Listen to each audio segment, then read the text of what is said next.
Good morning, Tokyo! I love it when that happens. And welcome to Star Trek Picard Season 2, Episode 1, The Stargazer, which I good thing I knew that one, because it's not currently written on the screen. Is my mic blowing out? Hang on a second. Gain down. Oh, yes, okay, my mic was blowing out. I am sorry, that probably sounded awful. Yes, so lovely when Tokyo is the 8 a.m. time zone. It's usually really hard to find those, but I was happy. Oh, let's get this on screen. Yes, today, in preparation for Season 3 of Picard, I need to get caught up. I gave up on Season 2. Yeah, way clipping hard. Sorry. Usually OBS sometimes glitches out and says my mic is peaking, and I just assumed that was happening, but it was happening a lot. It's fixed now, should be.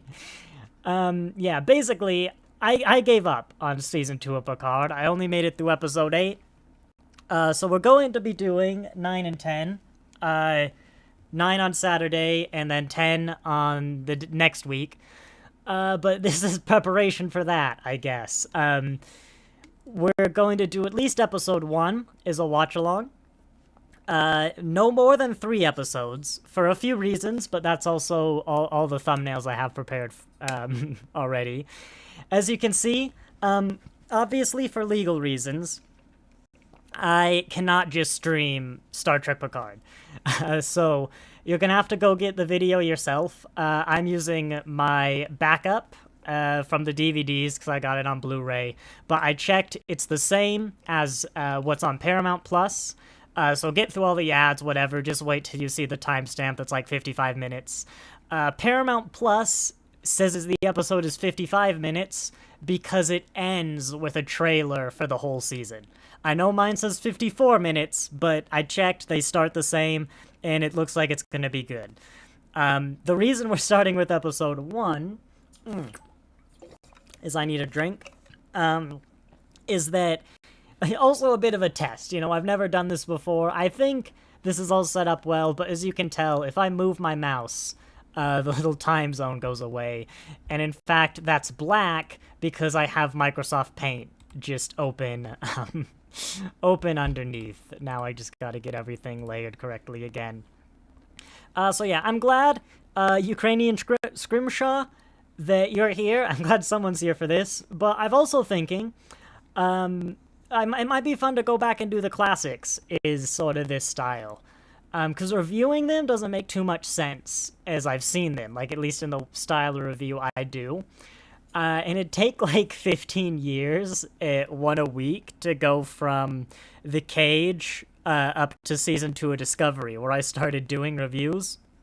But that could be a fun thing to fill the weekend gaps, like right now, between series. And, just in general, I think that could be fun. I'd love more classic Star Trek representation on the channel. And also, I can't do the recording today for, the Watch Order Guide. No Alex today either, because this is Picard, they're getting their haircut, and so I want to be able to talk freely about Picard, and this should be interesting. This should definitely be interesting. Ukrainian Scrimshaw, I know you've seen some of my reviews before. I can't remember if you watched the Picard ones or not. But if you did, you'd know I really don't like Season 2. I don't. I fundamentally disagree with it on moral levels, both in universe and outside of the universe. But we're gonna go. I remember the first few episodes not being that bad. Season 1, Episode 1, I remember being kind of feeling like the writers felt they were obligated to show everything good and stuff before everything fell apart. And the season got really going. But I think, consider this a really long, extended scene by scene. So if everyone's ready, I'd love Ukrainian Scrimshaw is the only one here. I would love a little thumbs up that you're ready to start. You better be ready. The amount of time I've been rambling beforehand. But without further ado, we'll do a countdown. We'll do like a 5, 4, 3, 2, 1, go. And then we'll all hit play on go. Make sure we're past the ads. I will stream the audio a little bit at the start. Uh-oh, I moved my timestamp. Yeah, I'll stream the audio a little bit.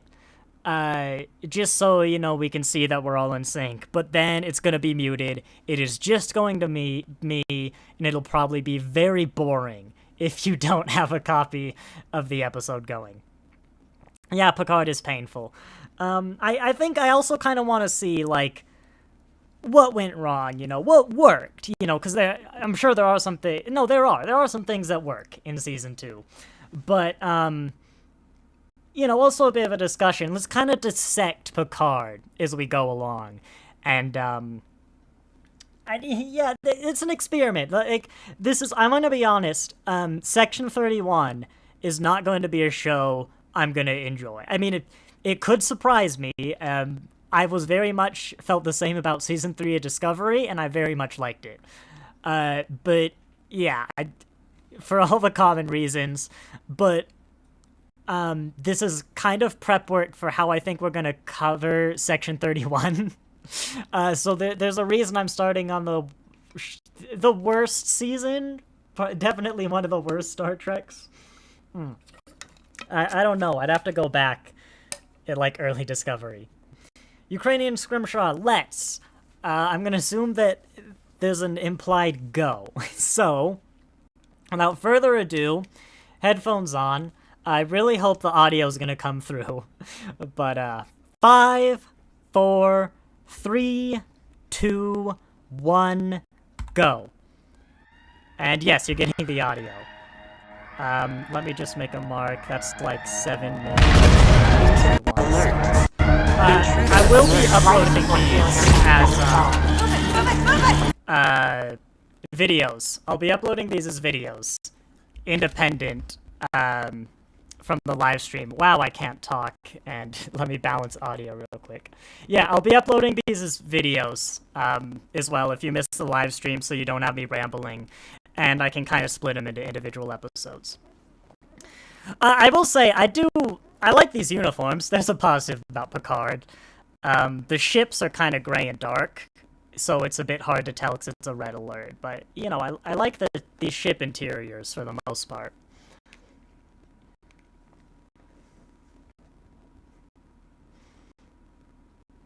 And if I somehow blindsided you, Ukrainian Scrimshaw, with when I started, now is your time to interrupt, because we've only just started.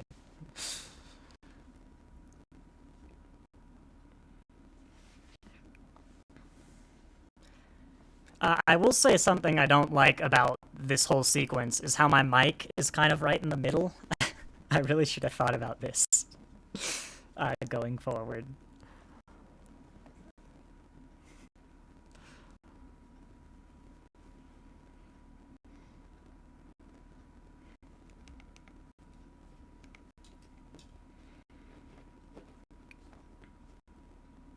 Oh, I should note, actually, I haven't seen the last 2 episodes, but I'm pretty sure, like, everything that happens. I've heard what happens. So, like, I know, you know what, is this gonna be spoiler if people haven't seen Season 2 yet? I'm gonna try and keep it vague. We'll see how it goes. I'll announce before I do a major spoiler, but, like, I know who that was, on the bridge. I also have to say, but the Picard's theme song in Season 1, I really liked it. It was actually one of the better parts, like, of Picard. They butcher it in Season 2. They absolutely butcher it. Like, this is fine. I don't know. I'm never one for remixes. I liked how light it was before. Ukrainian Scrimshaw. I've seen all Star Trek, so you can't spoil me. I know I can't spoil you. Yeah, I don't know. Is this... We'll see how it goes. Like, I'm sure it's gonna get into spoiler territory. It's gonna get into spoiler territory, yeah, but I'll announce before something's big. If you're watching like the recording of this and you haven't seen Picard, I'll try and announce. We'll see how things go. Snape killed Dumbledore, though, just so you know. Yeah.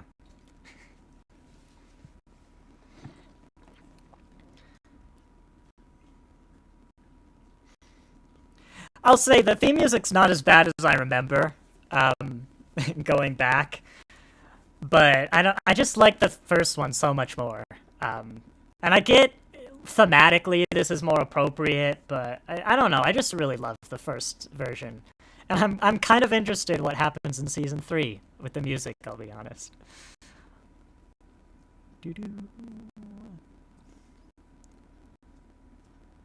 My doo-doo was ahead, by the way, before everyone starts freaking out. Here we go. I'll do a little sanity check of the show's audio. There we go. Hopefully you're all in sync.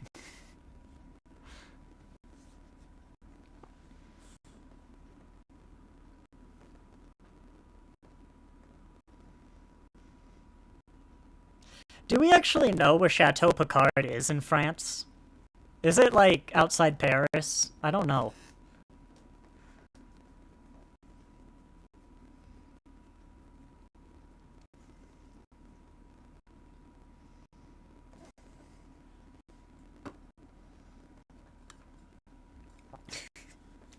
I forgot they beamed the grapes. What is everyone else in the field doing if they're beaming the grapes? Maybe they're inspecting the grapes?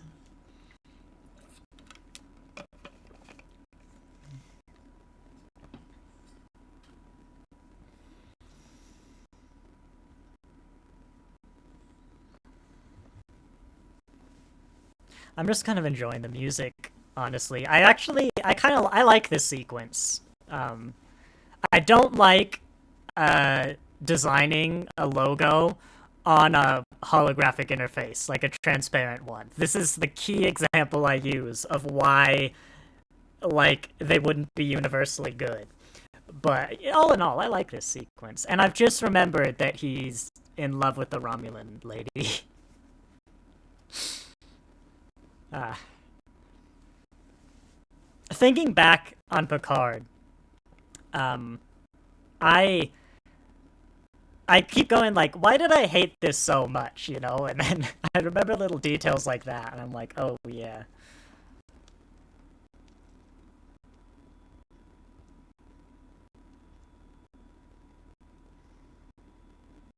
Mic is clipping a little and slightly garbled. Let me see what that could be. Is my bitrate good?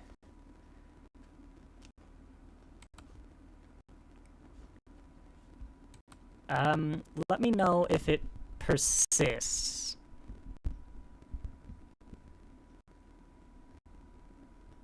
Okay. Sorry, I was just worried that I wasn't getting forced subtitles on my DVD rips. But I think I wasn't supposed to. Were there 4 subtitles there? Could someone tell me?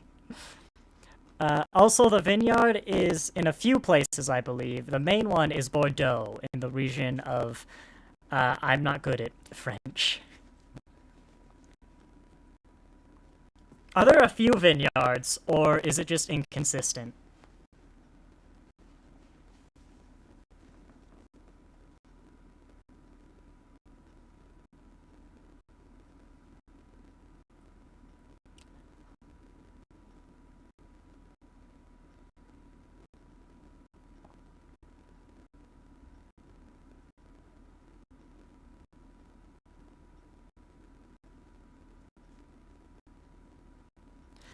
I actually don't know where this plot line goes in the season, like what happens when he comes back.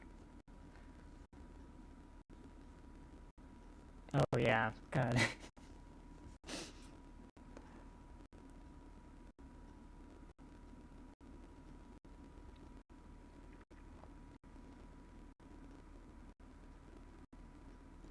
If Picard wasn't framed like this, I think it wouldn't be. I think I would be less harsh on it. It's not even framed in like a Picard is running from things. That's why he went to Starfleet. It's just spoken like that. And Picard is, Picard is the Trekkie's Jesus. I like to say he's the. I. He's just that moral guide.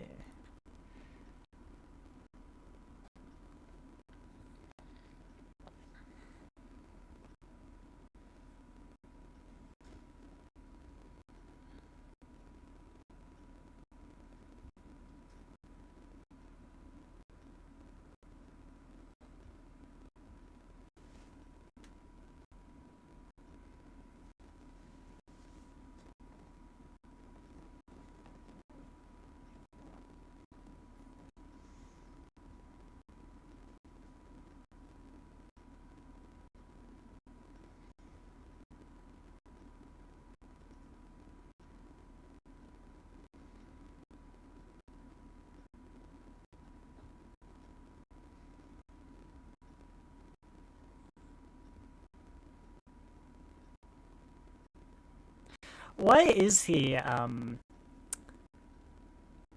like this? I guess is the word. I don't actually remember because the whole season's about like his mother and stuff. It's not because of his mom that he's afraid of connection, is it? And like, if it is, why? I'm not sure if I got that with what I remember from these later seasons, these later episodes. But it sounds like a Freudian field day, you know?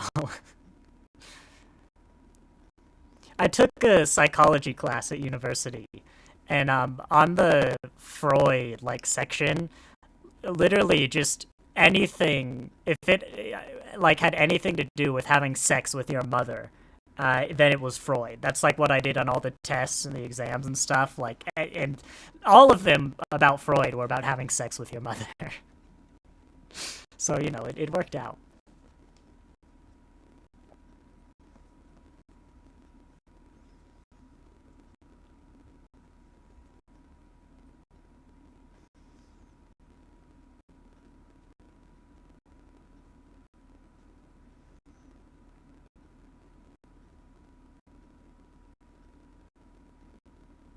Hello, Benjenium. Uh, you can see the timestamp on the stream, hopefully, if you want to get us synced up with episode 1. I know Paramount Plus is a longer timestamp than I do, but that's because it ends with an ad. It is linked up.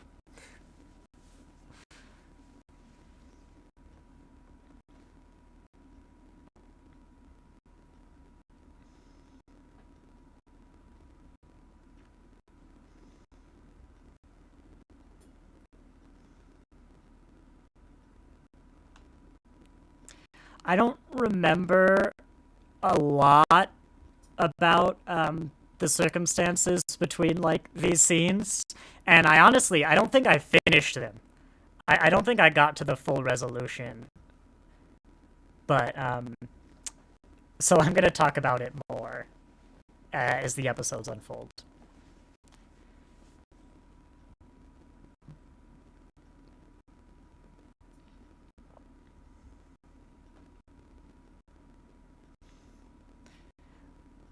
But as someone who is autistic, I remember really hating the depiction of like someone with a serious mental disability and what their family did um, in the like TNG-esque time. Like it was one of those. My main problem with Picard is that it has a lot of things that on their own aren't like that bad, but they imply like a society that got a person into this position. It implies a lot that just in my opinion shouldn't really be in the utopian Star Trek we see. And I know there's a lot in this first episode, so maybe I'll cite more examples as they come. But yeah. Oh god, I forgot that scene where like I love that where like the sky just explodes and then someone calmly instantly contacts Starfleet and they're like, "Please advise. What are we gonna do? I don't know."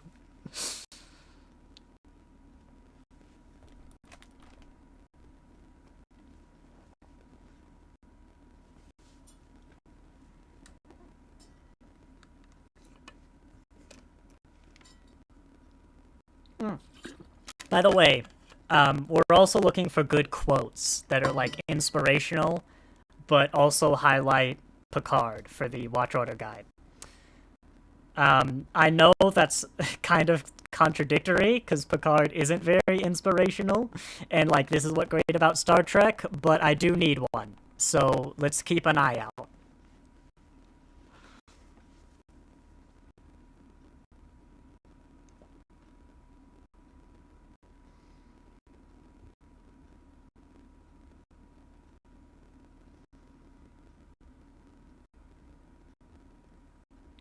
I know they're not gonna, but after this, I kind of hope in season 3, Crusher comes and like they just start banging, or like they go full on into a relationship.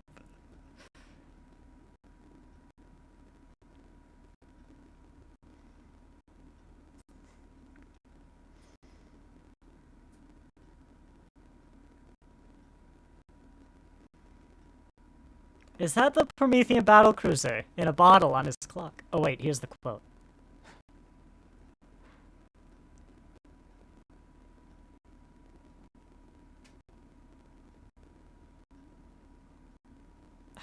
I hate how dark gray that is. And the solar panels.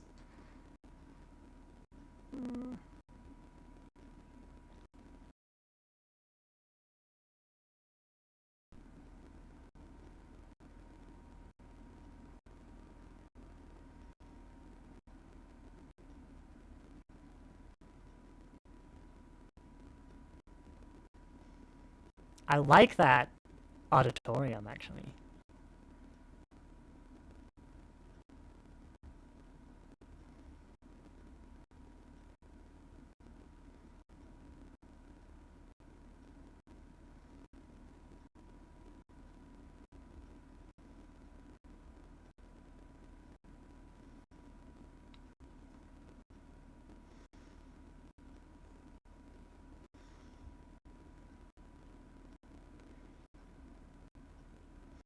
That's a real cozy auditorium, actually. I like it.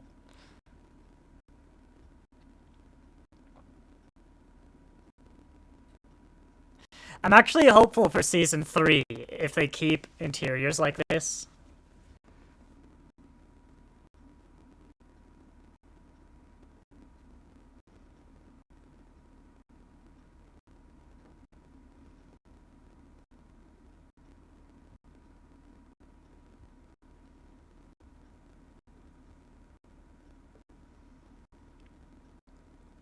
Remember that, it'll be on the test.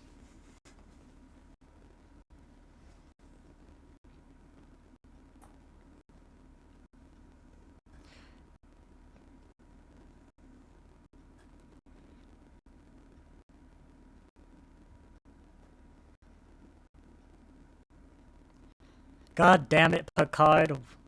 Why can't your room be as tidy as the sky? That could be a quote I can use, you know. What's that? 1650? I can look at that. 1650 quote, maybe. I'm sorry, did I ruin that? I kind of like Picard at the academy in his old age, you know.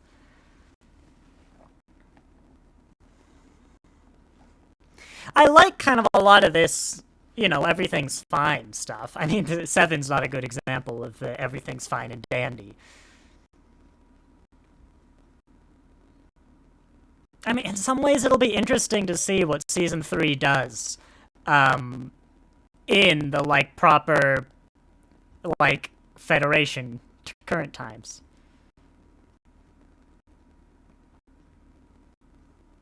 Is my mic fixed, by the way?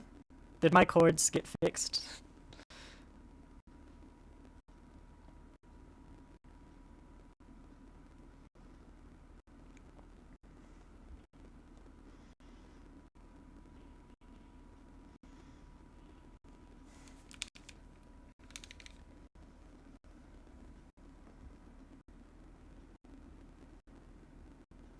That's why they have Starfleet logos on them. Starfleet medical logos. There we go.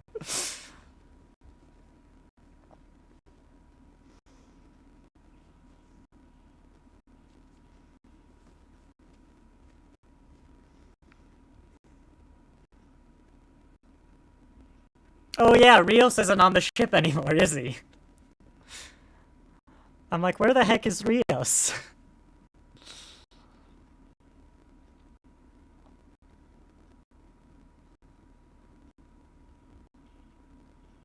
Ukrainian Scrimshaw. Not sure if the quote from this season or series, but one of his lines that always stuck with me, it's possible to commit no errors and still lose. That's not a flaw, that's life.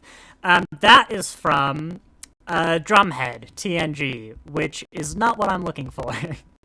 But yes, it is a good quote. It's for the Watch Order Guide. I'm specifically looking for quotes from Picard, and Seven can't say them, because that would be a spoiler. Picard can say them. Even though it's technically a spoiler that Picard isn't Picard, I think I can live with that.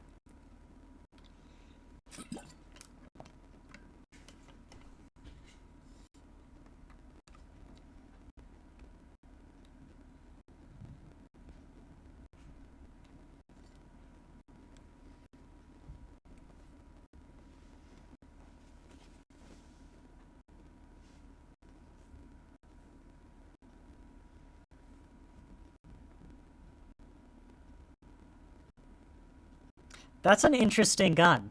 Um, huh.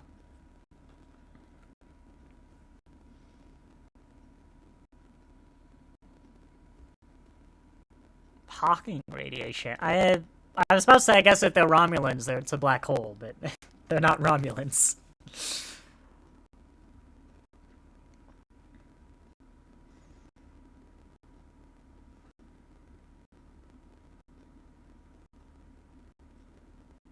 Wait, were they like... Did they happen to be right in this area?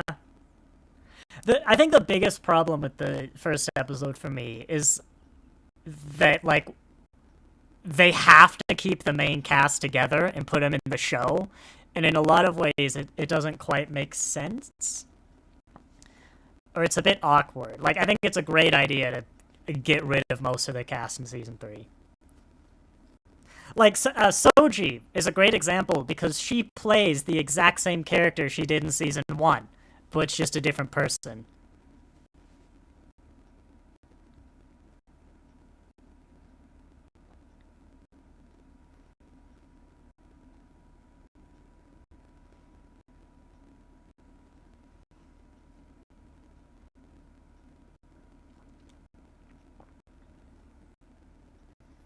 You're still very crackly. I'm gonna swap my mic out. Give me a second. Well, but I want to complain about this scene. This is one of the scenes. I'll come back to it. Hang on, give me a sec.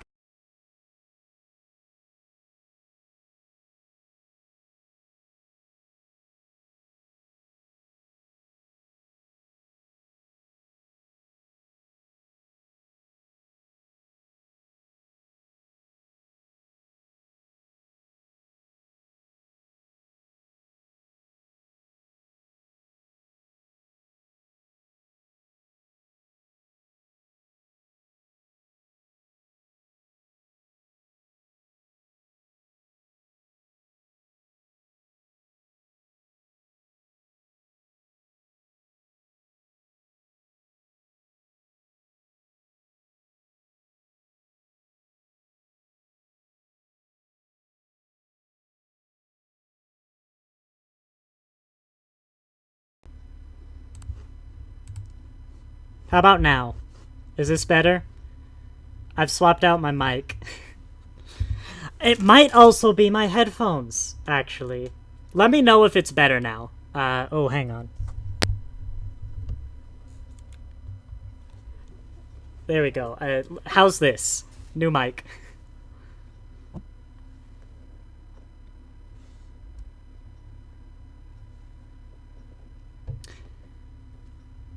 Perfect. Brilliant. My partner's mic is broken. Shit. That scene bothered me because like her exact line is like, "Oh, this is how pretty people talk," or something, how flirt or whatever, and Girardi, like, I'm fine with Girardi being kind of shy, insecure, whatever, but like, it's one of those lines that bothers me because it's like, Girardi is, as a Hollywood actress, a pretty person. Like, it's look at her. It's hard to imagine that like people don't try and flirt with her too frequently to the point this is something she'd say, and it implies like a society where she grows up with the expectation that like prettier people mingle together and flirt together more, and the prettier people get flirted at more. And it's the cigar, God, it's I don't know. It's just, yeah, Picard. Oh, and the Stargazer, because that was so. Okay, Rios is the worst captain ever, and knowing what happens in episode 10, I'm doubling down on this. The Stargazer. If you want my thoughts on the cigar, go watch my review. Yeah, I was waiting for an Eagle Moss model to really judge this ship. It's not bad. I mean, 4 nacelled ships have never really been my thing. I do like the Stargazer original, but, that's a pretty good design. It's just not really my thing. Oh. Hang on.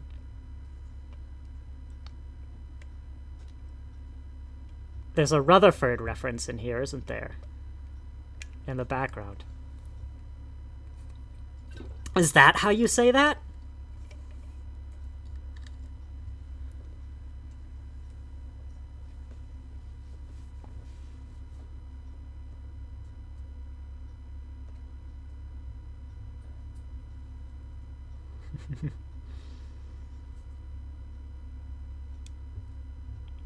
I wish Picard's uniform had color. As in charge of the academy,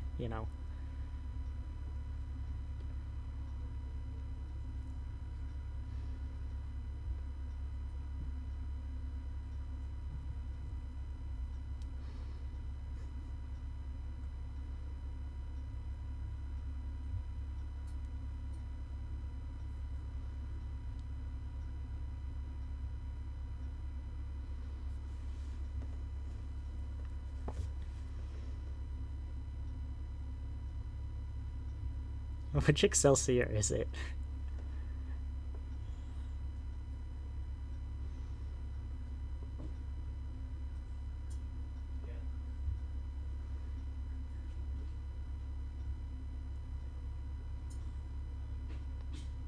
Wait, is he a cadet going on the Excelsior?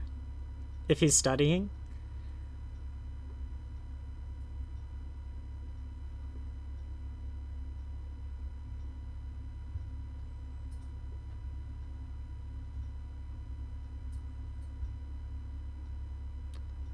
God, that would have been a controversial book in Vulcan.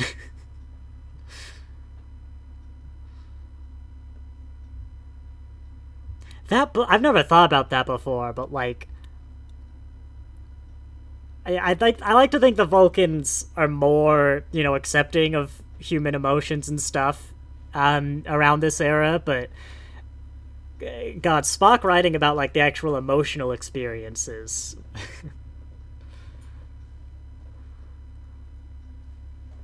Like, by the way, perfectly makes sense, but I think it would have been like it would have caused a storm on Vulcan.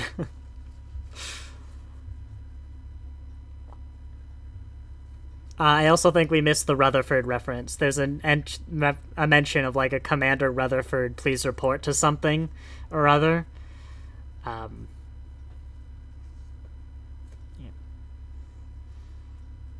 Oh, there she is. Could have bought the XL Eagle Moss model, but I decided not to. I'm into Lego now. I like it. I like the design more looking at it, but again, 4 nacelles just not really my thing. But it's a good one for 4 nacelles.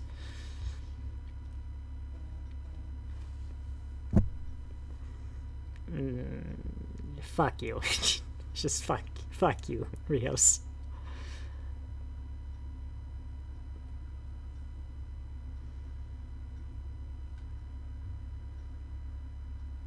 This is a good bridge, actually. I've said this before, I don't know if it's the same person, but ever since Discovery's fourth season,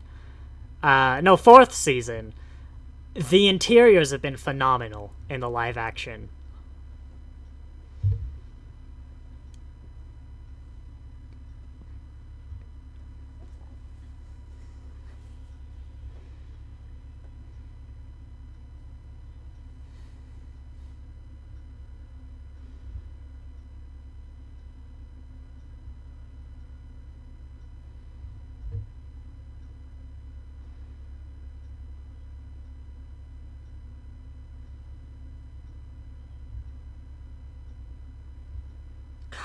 Fuck you, Rios.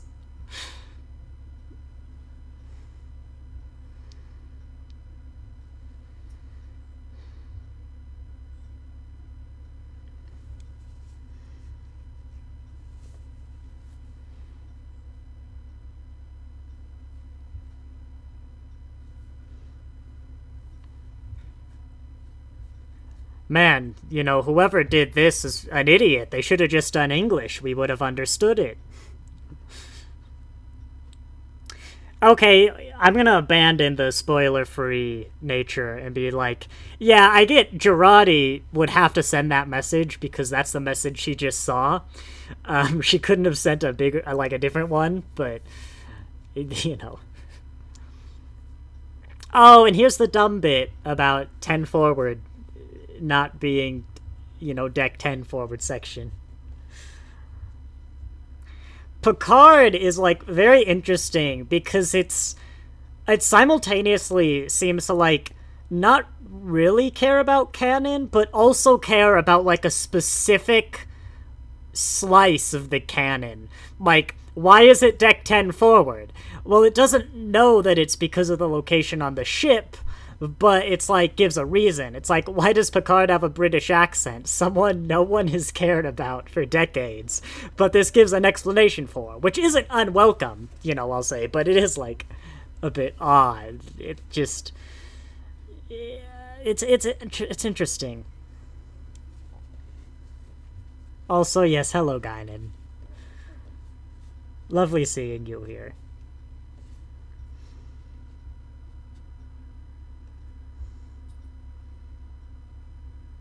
Amen.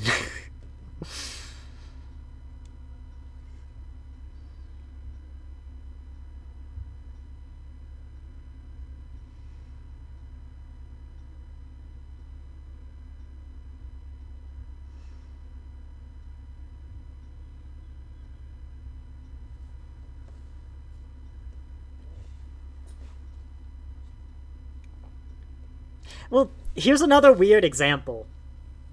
Like, that was a weird example. Like, why not just say, yeah, she's getting old. You know, her species has centuries of longevity.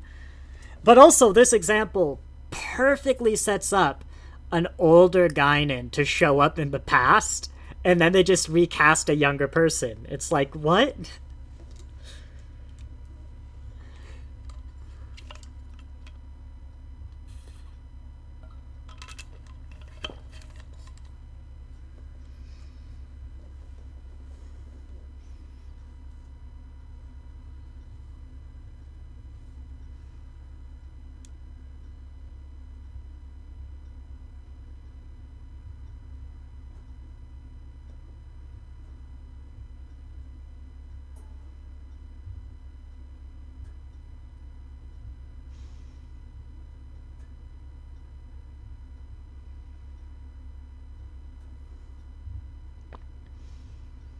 Wait, is Sori and Brandy, like, very incredibly strong? Because people drink that all the time.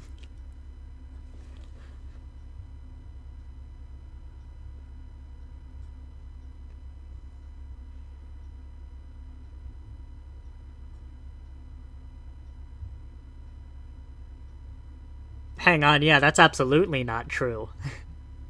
Crusher, the woman that like who plays the piano. There's the woman who he abandoned from like We'll Always Have Paris, who I guess was temporary, but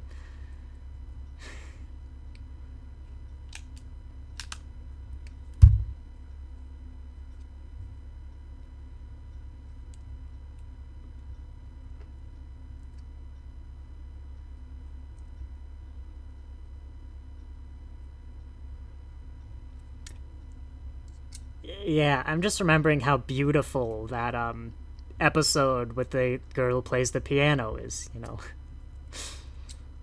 Like, this is what I mean. It's like, I don't know. It's odd.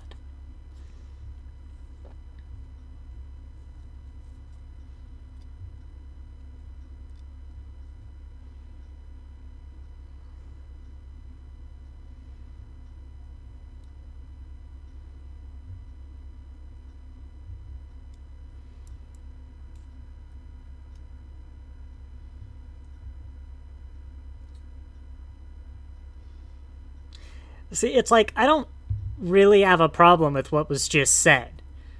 You know, I can see it. I get that take on Picard, absolutely. But it's like randomly framed as why did you start exploring space, which doesn't really have anything to do with what was just said, but that framing is like blasphemous. You know, it's taking this pinnacle of morality. It's like saying Jesus just did cocaine. We've just discovered evidence Jesus was a massive cocaine addict, you know? It's like... Now that I've said that, though, I would love the cult that, like, becomes dedicated to cocaine Jesus. I think that would be amazing. That'd be interesting, you know?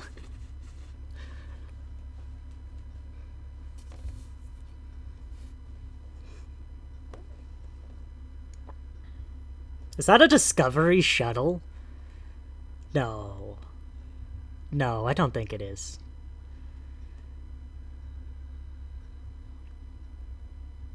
Oh, I learned something. Everyone remember Admiral Sheer fucking Hubris? My partner told me recently she's part of the band Vulcan Death Grip, which I loved that they just got her, like, they got someone from that band. Don't know anything about that band, you know, other than that their amazing name. But I liked that trivia.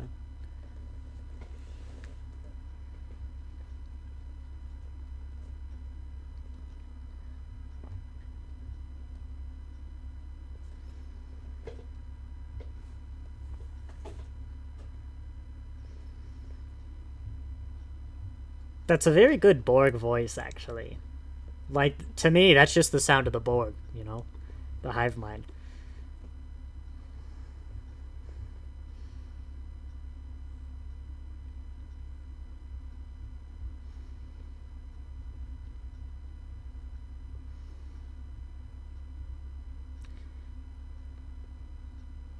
Brilliant.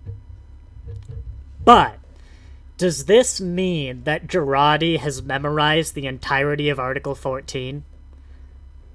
Maybe it, like, the hive mind just collectively knows Article 4. It's like, the rest of the message is the entirety of Article 15, but, like, slightly misremembered. It's actually most unusual.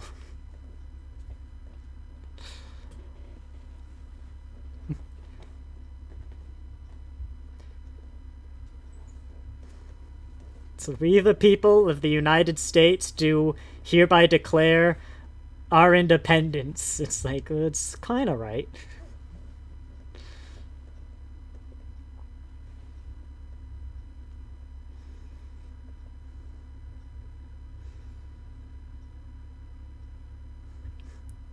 Well, I guess I own the house now.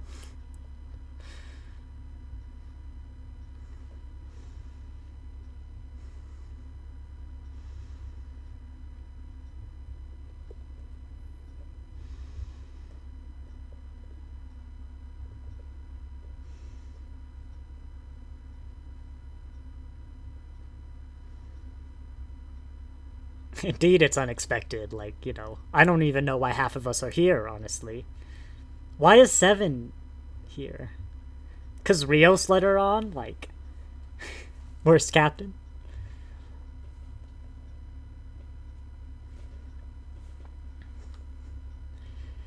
It's a nice interior. It's like halfway between TNG and Discovery, which is kind of throwing me off with where it is in the timeline. But I quite like it.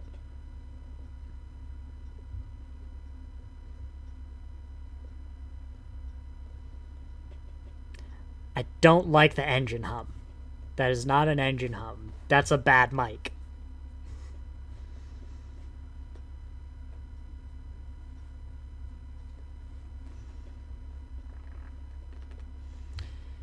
Yeah, I wish the Federation was, especially now, like, more accepting of the Borg. I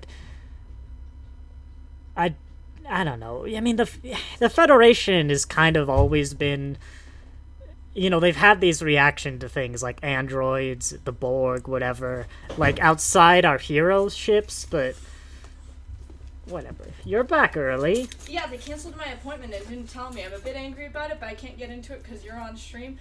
But I have strong feelings and I'm very upset. Well, maybe we're not doing 3 episodes today. We'll see. You can do 3 episodes. Long story short, they canceled my appointment for the same reason they moved my appointment. But because they use their personal phones to contact me and not the work phone, if I don't recognize a phone number, I don't pick up. And I don't check my messages often. They're like, oh! And they're just like, well, we can't do color because we're going back to after 5. We're going back to closing at 5. And I was just like, okay. And they're like, here's what we can do. I was like, this is what the words. Like, and they're like, can you do this time? And I was just like, no, because I won't be back in the valley till a half hour after that, like I just told you. And I was so close to freaking out on a customer service representative, but I didn't. I wanted to all be like, no, you're going to fit me in and do my hair, because that's what I'm paying you guys to do, and your guys are the ones that messed up. But I didn't. I got my gas, and I came home, and I'm ordering nachos, because I need a pick-me-up, and I crave salt. Okay. Well, I'm sorry. We're now joined by Alex, everyone. But not really, probably. Alex is going through a few things.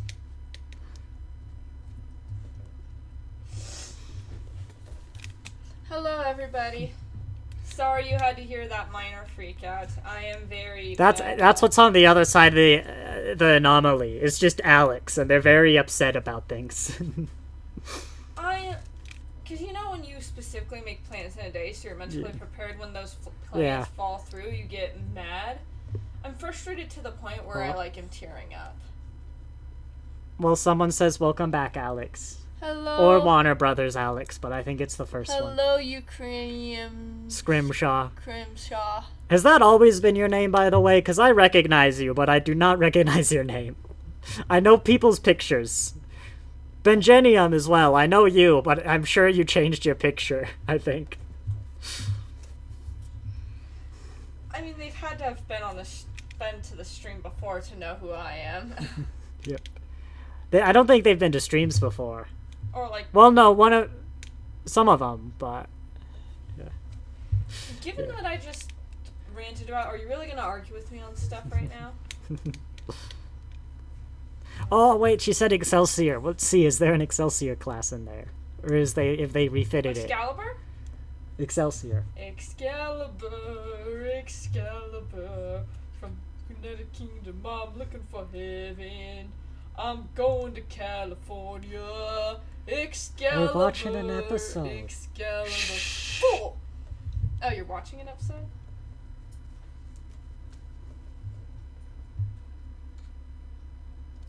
Yeah, it was one I also hate. Like, Picard had this as well, but 7 should really know, how the Borg work.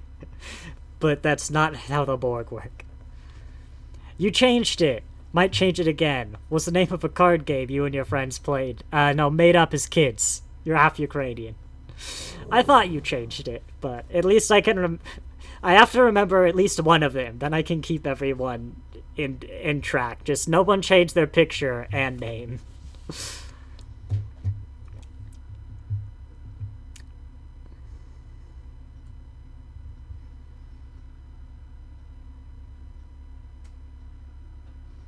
So have humans. Not species, but, you know.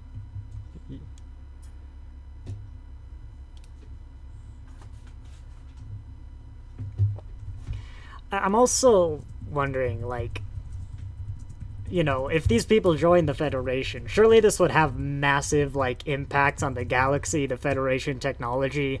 Maybe episode 10 or season 3 will address this, but I hope this gets touched on, you know.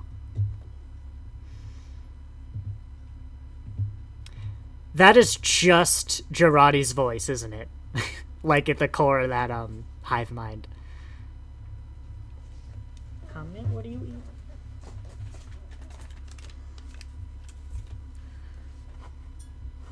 Wait, they didn't have their shields up yet. Okay, we'll see. Is there a... Oh yeah, it's the Stowe fleet. I like conceptually that they included the Stowe fleet and canonized a lot of it. I'm just not a big fan of most of the Stowe fleet. For a lot of the reasons I'm not a fan of the Titan A. They kind of feel like weird fan designs and remixes that the Federation would never really build, but I'm glad that, you know, I like the respect.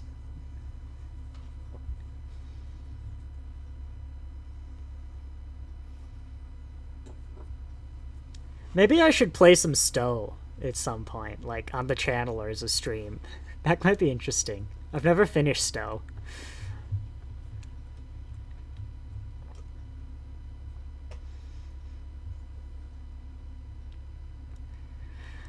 I'm really mixed between two worlds, and that these actions don't really make any sense knowing fully what's happening, but also Girardi has no choice but to take these actions because those are the actions she saw herself take the first time.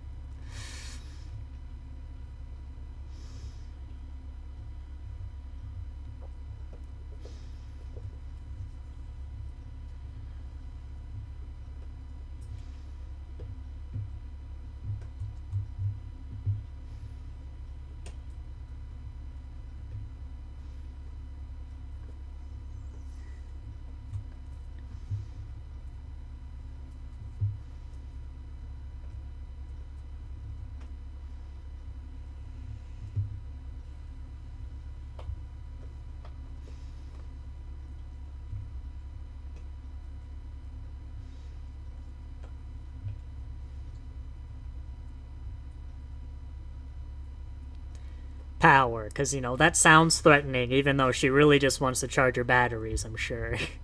I hate that line.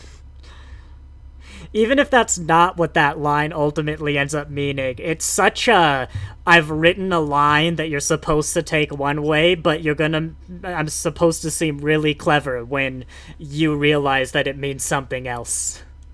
Why can't I have steak? It's like, the line is, we want peace, but first we need power.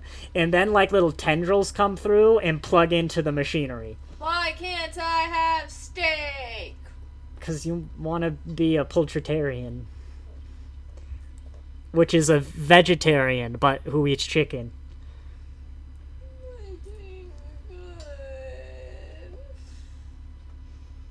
I've got some vegetarian patties in the fridge that I didn't realize weren't vegan.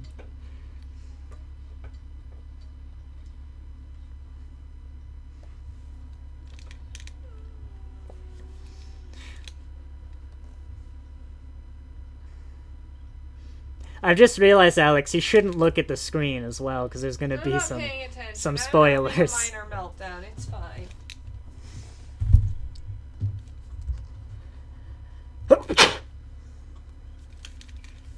Sorry, I'm allergic to Borg.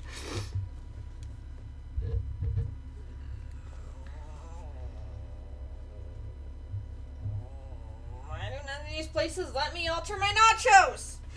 Sorry, everybody. I'm getting frustrated with life.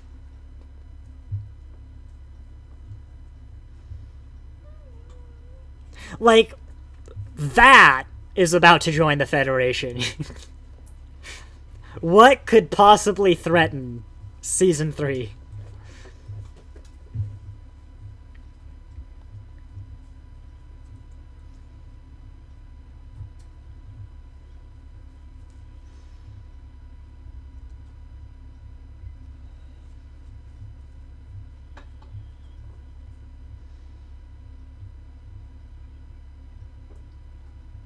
You're out of time. Like, why did she say that? I haven't seen episode 10. I'm kind of interested to see this from the other side, but... What?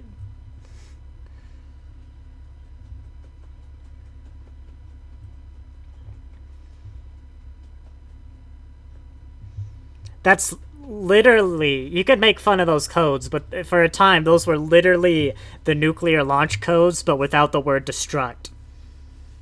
Look, the law said they had to be 8 numbers, so the military made them as easy to remember as possible. And then wrote them on sticky notes next to the button. See, that's just, like, cheaty. They got the voice actress for his mother to say that line. That wasn't Girardi's voice. That was his mother's voice.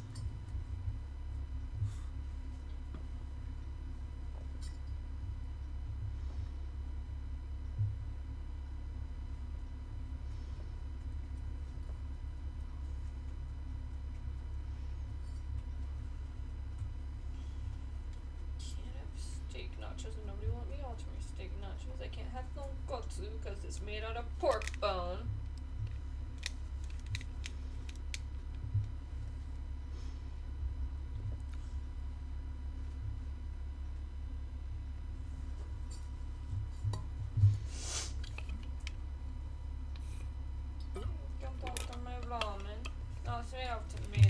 I am wearing noise-canceling headphones, by the way. Good for you. You don't get to hear me complaining, but chat does. Ukrainian Scrimshaw. One of my biggest gripes about, quotes, Picard, among many, many other things, is how they treated 7 of 9. 7 has zero resemblance to a character from Voyager, sad because the character was so good. I have not seen Voyager in quite some time. I can see similarities in how she's acted. You know, I can recall situations where she was angry at the Federation, so I can't comment as much on that. But yes, this is definitely not the road I would have taken 7 down, and I would have loved... from my memory, I could argue it is like a natural progression. I could see that, but I would have loved something lighter. Just for Picard in general, I would have loved it to feel lighter. Maybe I wouldn't complain about 7 as much if it was around an otherwise just lighter show set in Utopia. I think a lot of my gripes would probably be diminished if the universe was still utopian, you know. I mean, TNG, Deep Space Nine especially, Voyager, have very dystopian things, but still like a lighthearted show.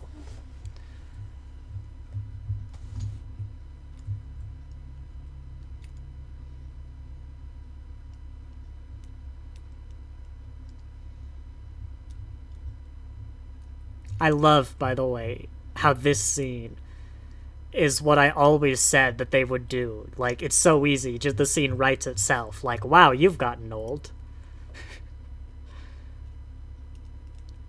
Literally what I had for, like... It's so easy to just bring him back.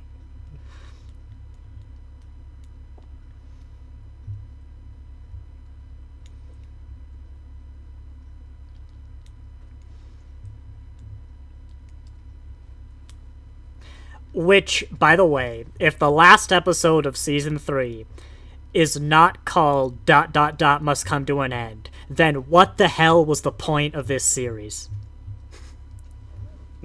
Literally, like, that's all they have to do. It'd be so amazing, but if it's called anything else, then what the hell was the point of this entire series? And there we go. You've got an ad. We're gonna end it now. Episode 1, at least. I don't know. We might continue on from here with episode 2. What, Alex? What? What? Oh, I was just staring off into space.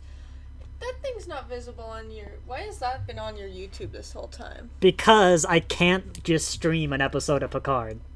Why This not? is a Nobody watch-along. cares about Picard. They've got it. Well, I'd get... Paramount cares about Picard. They're the only ones. That's not true. Some people like Picard. Some people really liked this season. Those people are wrong. You haven't even seen Picard.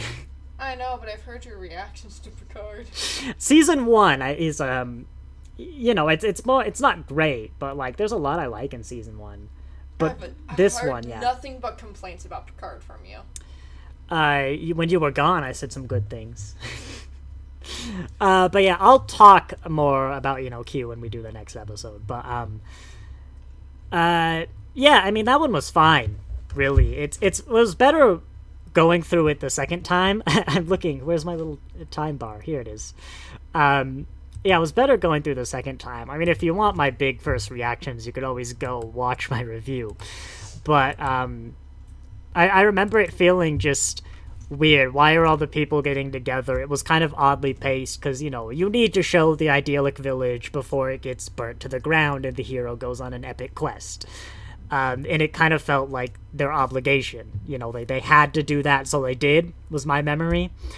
But yeah, that was pretty good. I mean, like, my complaints are, like, the moments that tear down the utopia. Like, Rios with his cigar, Girardi, you know, at that party. And I'm sure everything else I'm kind of forgetting.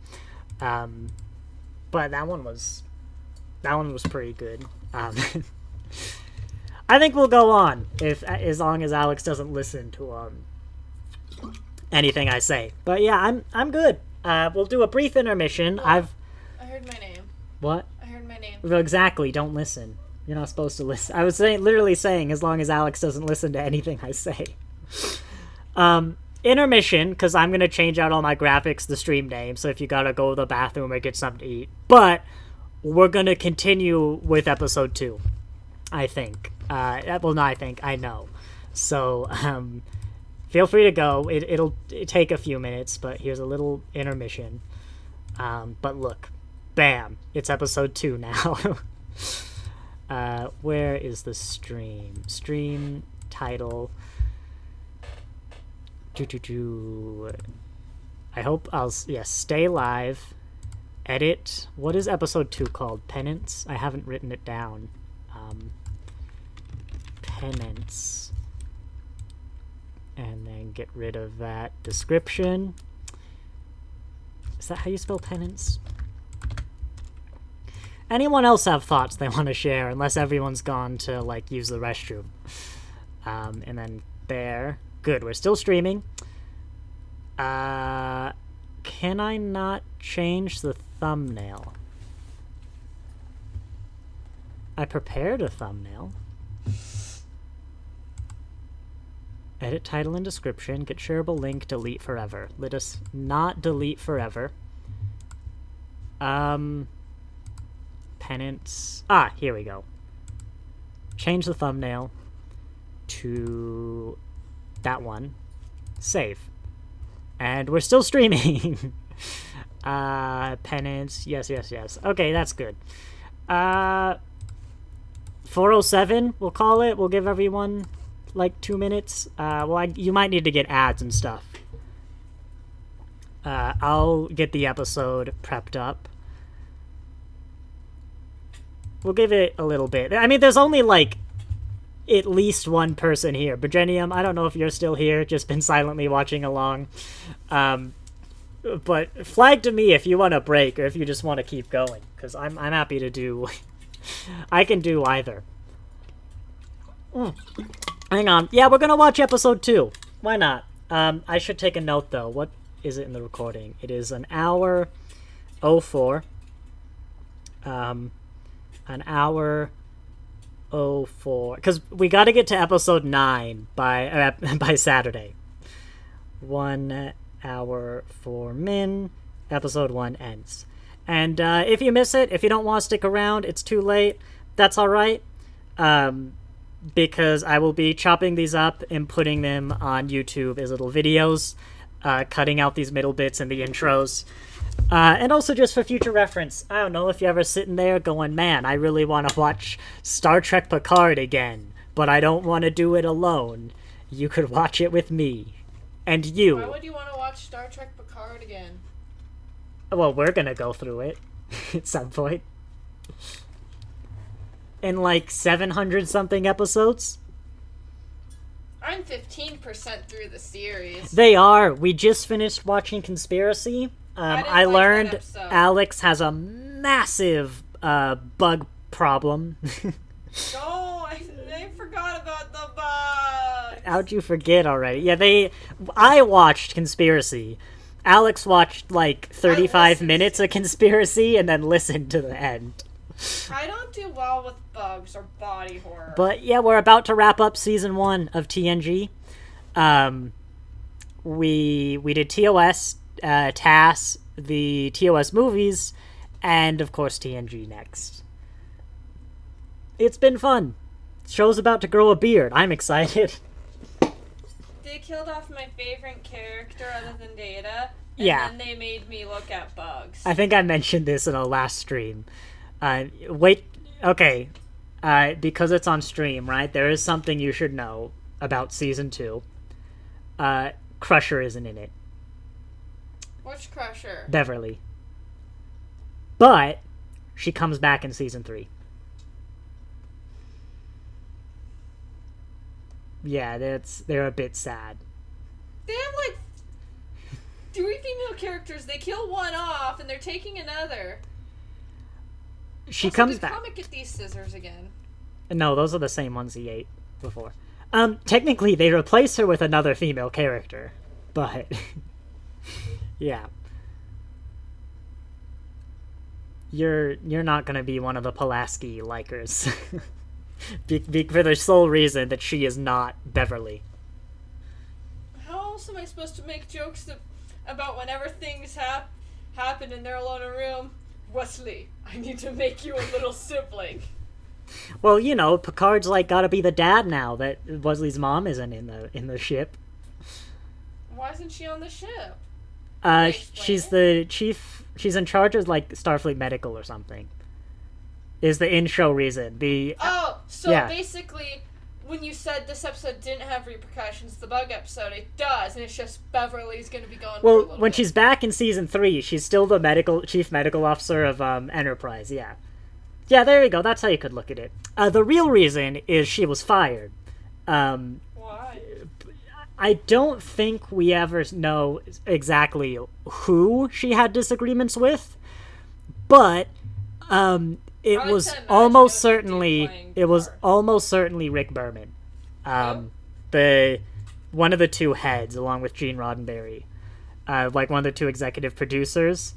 But if Roddenberry was an actual berry, do you think it would taste good?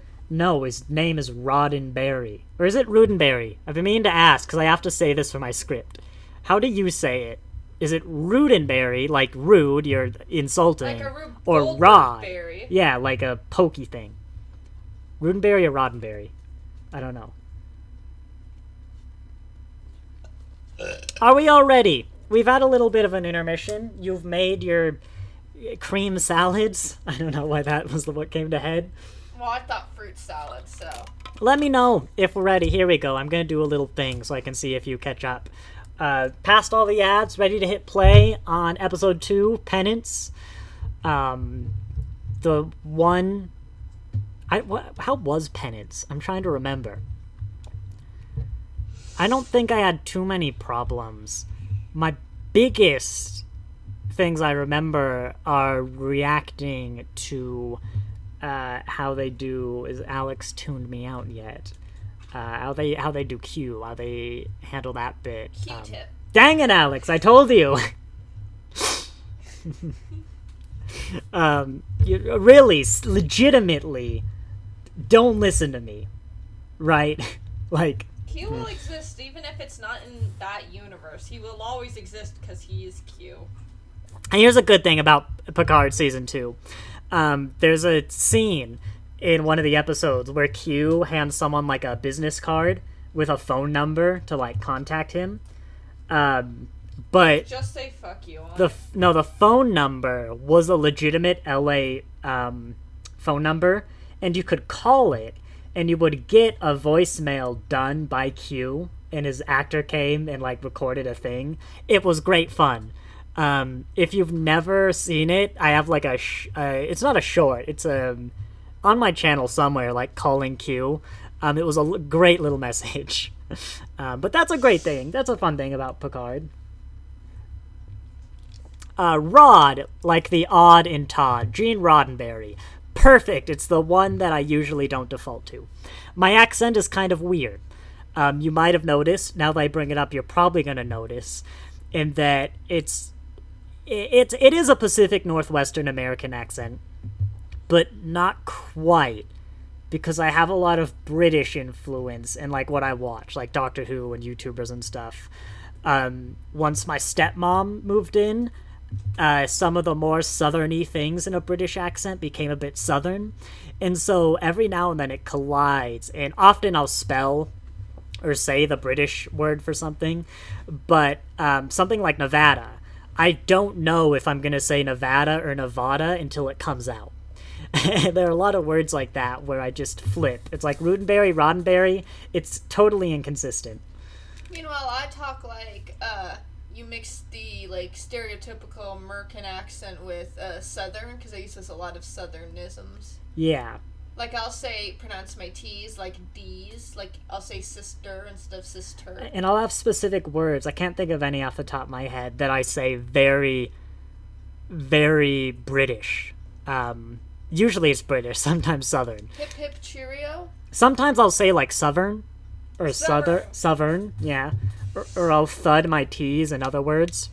Sometimes when I'm talking and stuff, if it's, like, a name with, like, TH, like, instead of saying, like, your name Nathan, I'll say Nathan with, like, an F. Yes, effing my THs is another one I do a lot. I think... I do it with Andy's boyfriend, too. I'll often say I think.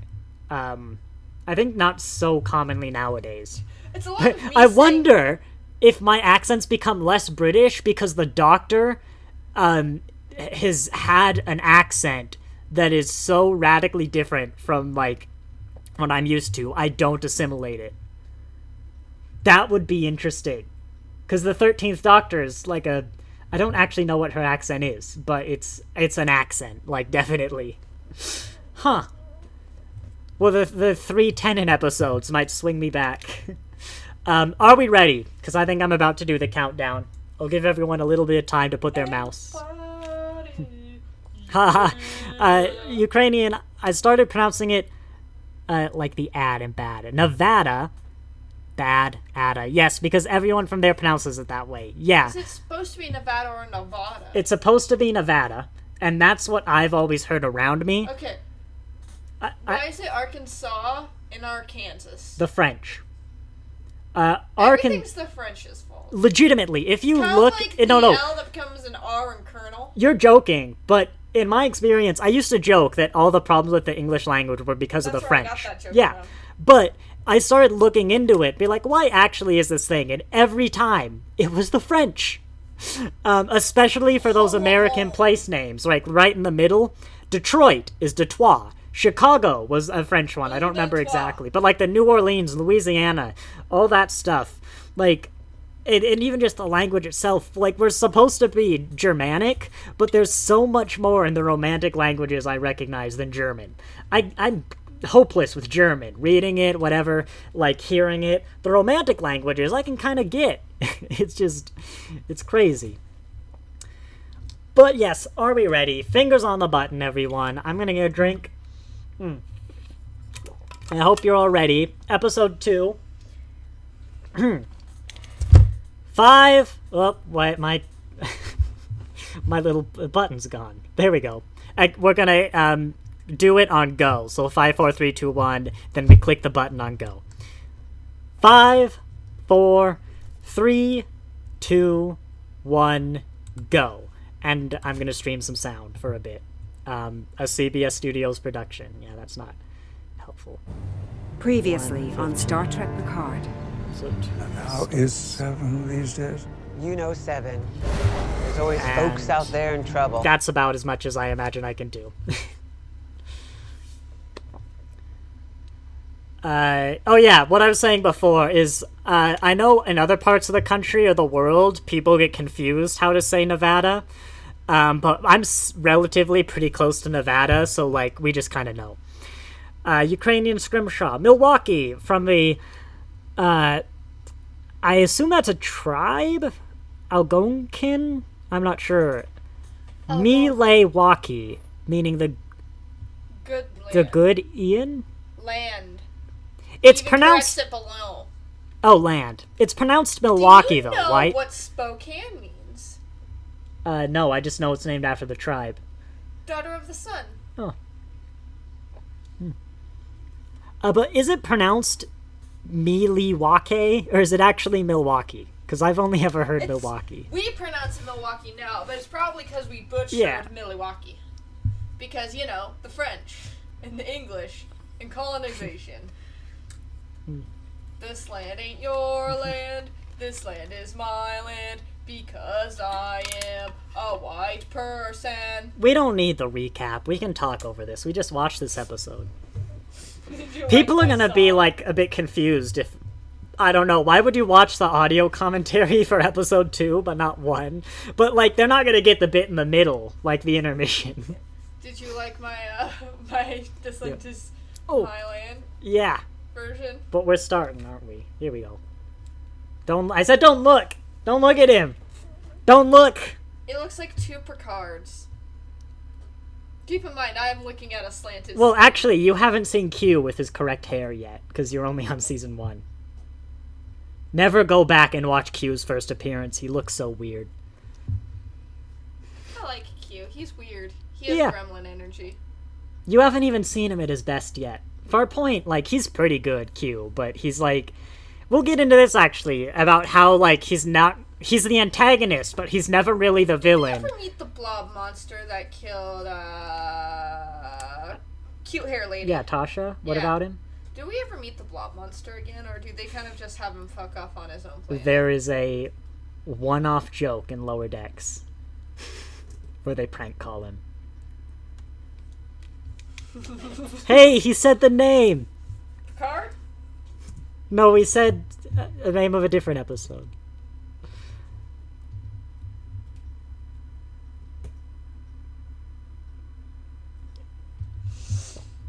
Okay, it is called Milwaukee. That's good.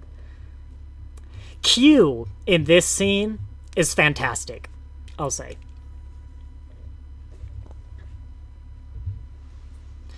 That is not. He's of 2 worlds.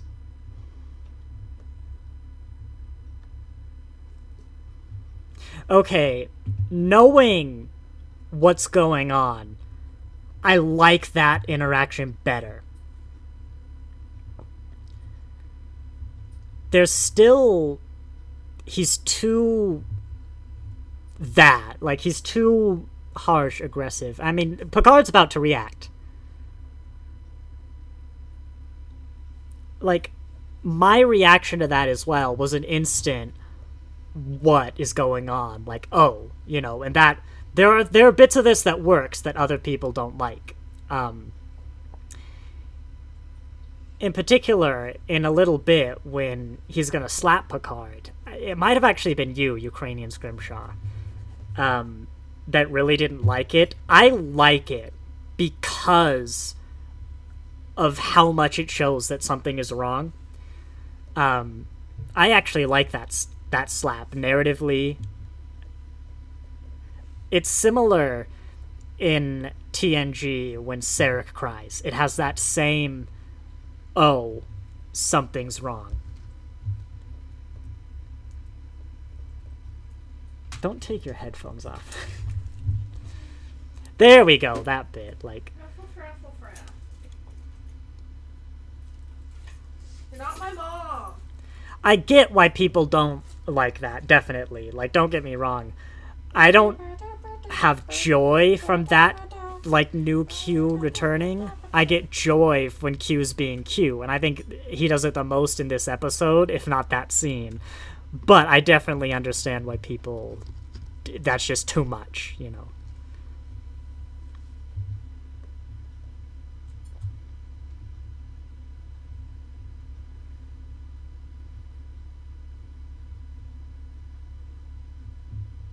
Hang on. No, this is before the Europa mission. This is before time has changed. In our timeline, the prime timeline, humanity would have also had that shield and kept it on life support. Because, if I understand it, what happens from the Europa mission is Renee finds something that fixes climate change.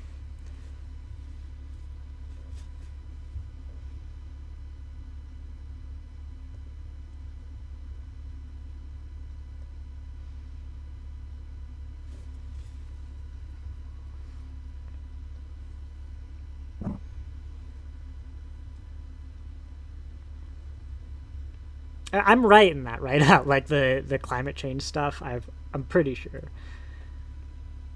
Hey, it's another episode. I know that episode the name came from a poem, but it's still an episode of Star Trek. Hey, JJ no wait, Discovery Klingon, isn't it? Klingon. I don't recognize JJ stuff here.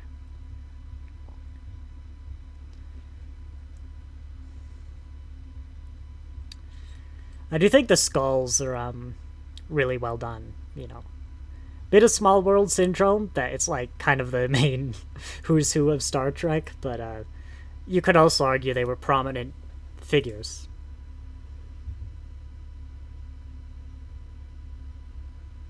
Gul Dukat's the only one who's like a bit of small world syndrome. Which is one hell of a coincidence. Like why even give him the synthetic body?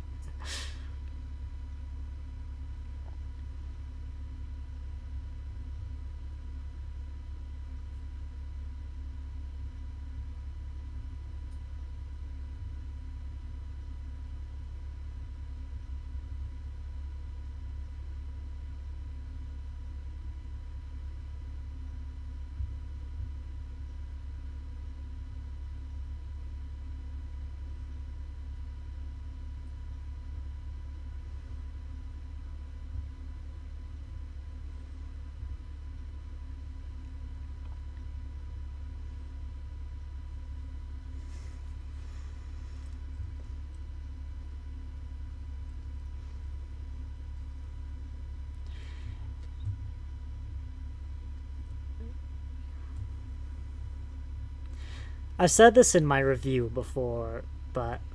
Oh, hang on, I'm dumb. This isn't 2024, this is the 24th century. Forget what I said about keeping the planet on life support.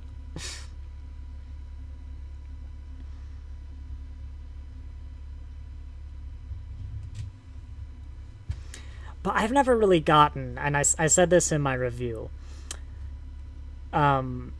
why he should feel anything about this alternate version doing horrible things.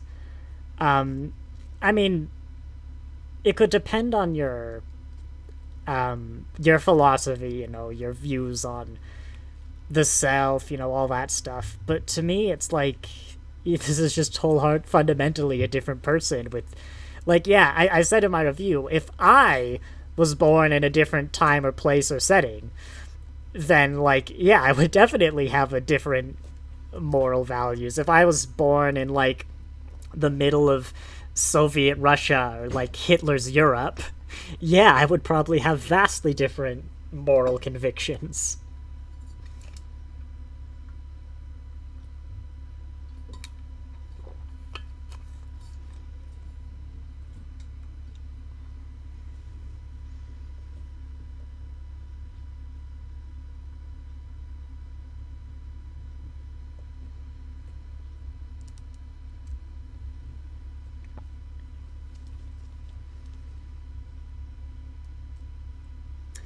I meant to mention this earlier, by the way, but if anyone's struggling with streaming the episode and my commentary, just turn the quality of the stream down to like 320p or something, because you don't need to look at it.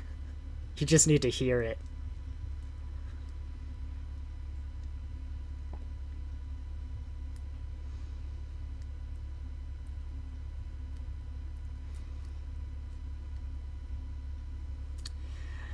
I think as well the fact that Picard spends so much this season in this like dark I mean, not that first off, that he spends so much of the season in the dark uniform that, like, you know, my thumbnail character's wearing now, but also everyone else does, is even more of a reason his prime timeline, like Commandant of the Academy uniform, should have been colorful. You know, just differentiated a bit. Thematically, like, it makes the future seem so much more happier than this alternate timeline, which just makes it seem so much more miserable. Yeah, I would have given him a lighter suit. Best bit of the theme. If I was in time, you wouldn't worry, we're out of sync. Here you go, this is what the song is like. And that's all you're getting. See, this bit, beautiful little intro. I can't really remember what the first one was like, honestly, is probably my biggest problem. But I just remember all this bit, like, thematically appropriate, sure, but it's not as good of a song.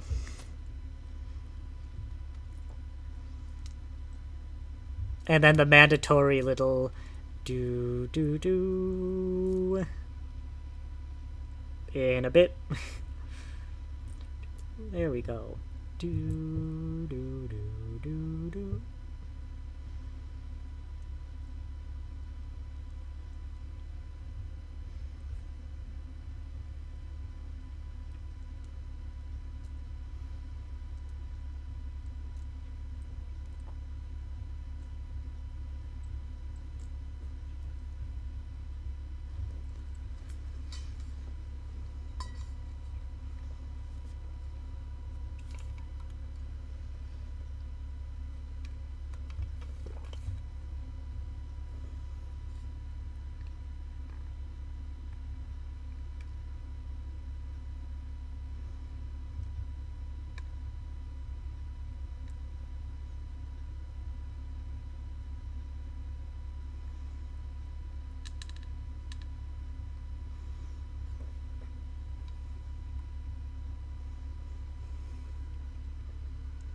You have no idea how tempted I am to make that be the quote for the watch order guide.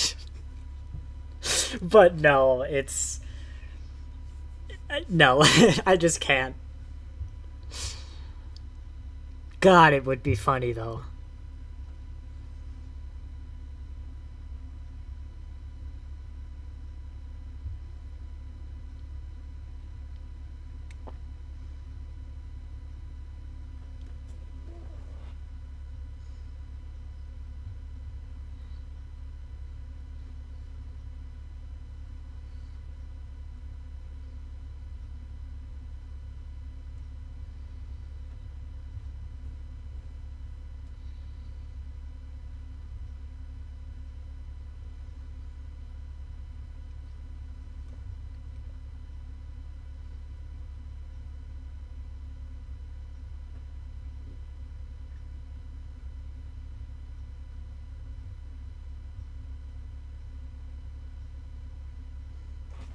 I like how all his lines are real monotone, but that one, the actor chose to deliver a little bit cheerfully.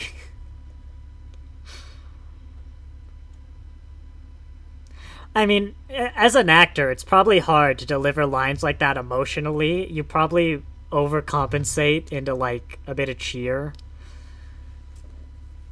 I think early Data does that too. In a lot of his, like, early season 1 performances, he's kind of, Brent Spiner's kind of happy or, like, emotionally positive. Solar panels! Even in the Hitler timeline. God, I hated those solar panels, but now it's just been so dumb for so long that I'm all in. Never get rid of them. Except, like, randomly in between times you have them. God.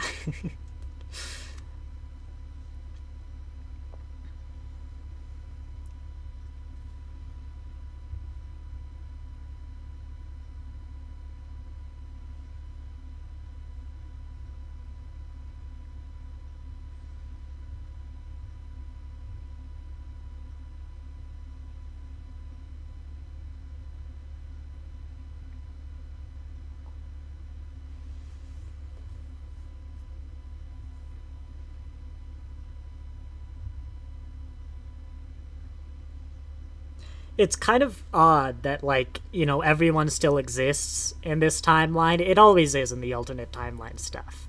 But if you accept that, it's kind of weird that Annika's family didn't go chasing after Borg, and so were never captured and Annika never got assimilated. It'd be weird if she was, but actually, it's because everything else about just everyone's existence is so weird, it comes across as weird that she wasn't assimilated. Can't you? I can't smell in general, but...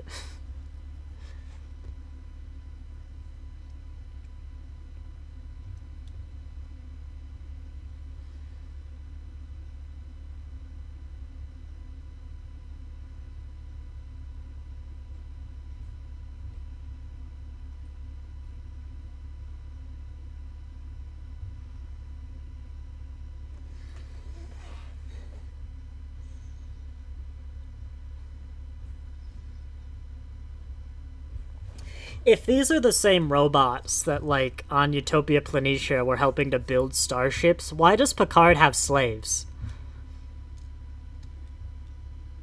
Is it just for, like, prosperity or something? Or, like, does he like it? Is it sadistic? I'm kind of down with that. But robots were surely just better.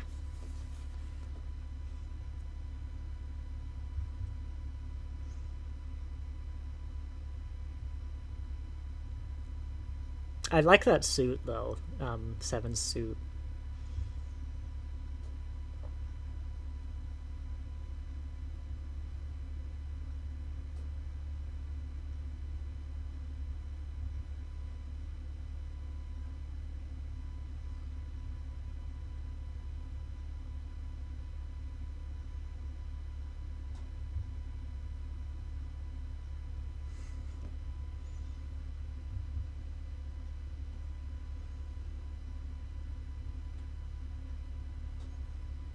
Hey, Deep Space Nine reference. They never do that.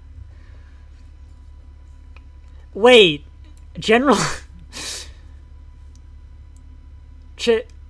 The Prophets engineered Sisko's birth in this timeline, but didn't snatch him up to do whatever he had to do. It could be another Sisko, you know, but... Huh. I guess maybe Joseph Sisko had, like, an actual non-engineered kid, whatever. Alex is gone, by the way. I can say whatever the heck I want, you know.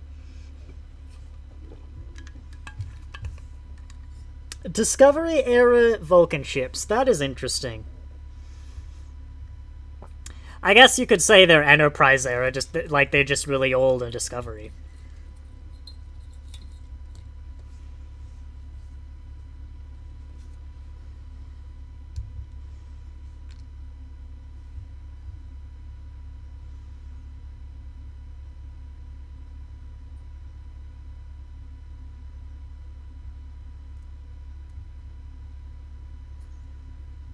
I mean, I guess if we're talking about weirdness, why is Rios fighting in, like, a converted cargo freighter that's not even human?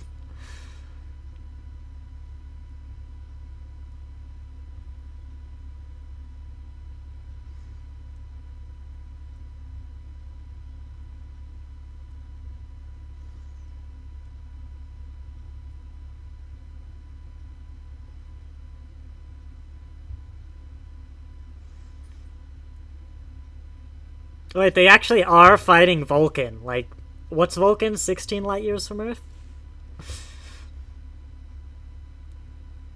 I guess you could say maybe they rebelled recently.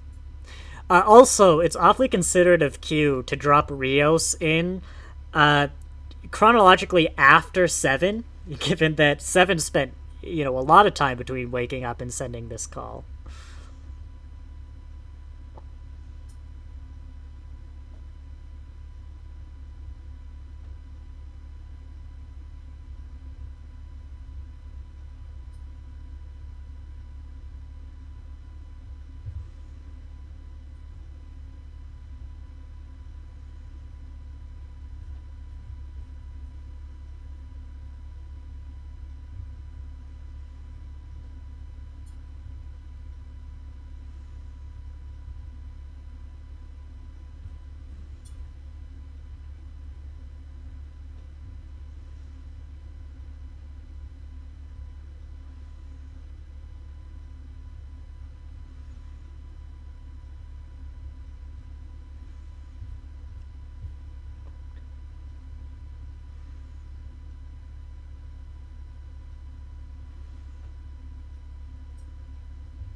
Well, apparently they do if you got lost in your own UI. He's got a fleet, like, these are cargo ships from some non-Federation, or at least non-human race.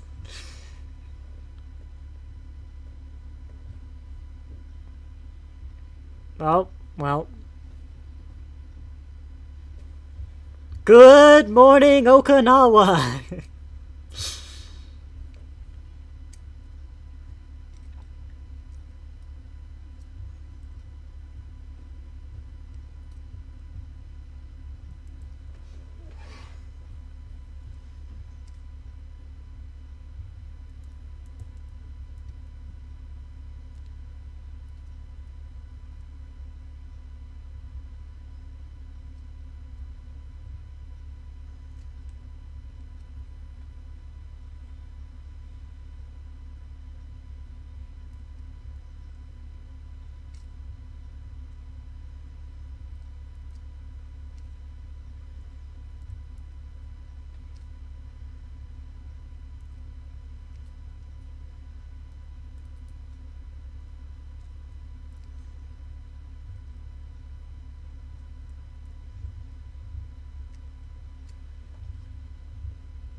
I mean, real convenient for these two to happen to exist, like, right next to each other. Star Trek Picard, somewhat contrived? I'd never.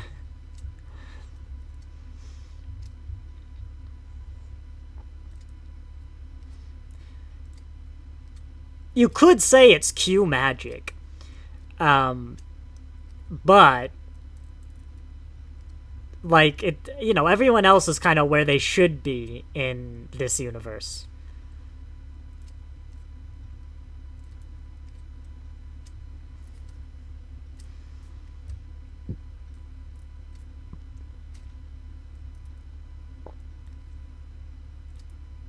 Are those Halo Master Chiefs? Star Trek Picard, somewhat generic looking, I'd never.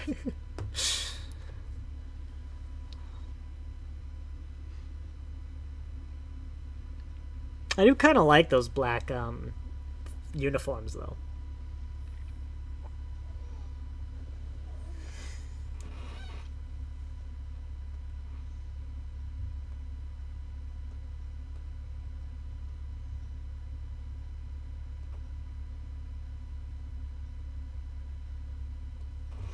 I mean, I think a lot of these bits are pretty well written to, like, set up the little exposition scenes and all that junk.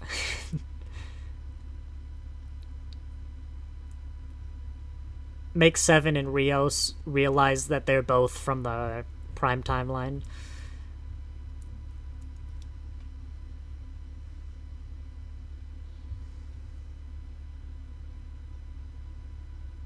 Who is that voice?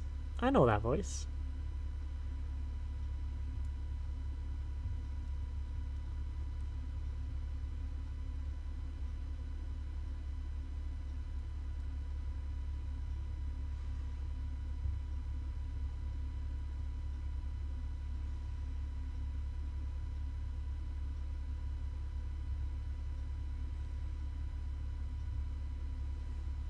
I'm amazed that this guy didn't show up more in the series. Like, every show needs a BB-8, Baby Yoda.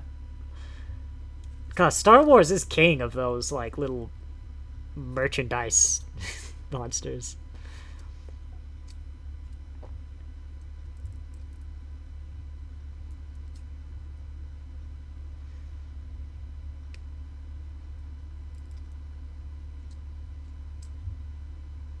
Now that you don't look hot. Wait, was that her line?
I was about to say, I think this scene might have some, like, bored nudity on the display, if I remember correctly, and then I realized I'm not streaming it, so it does not matter.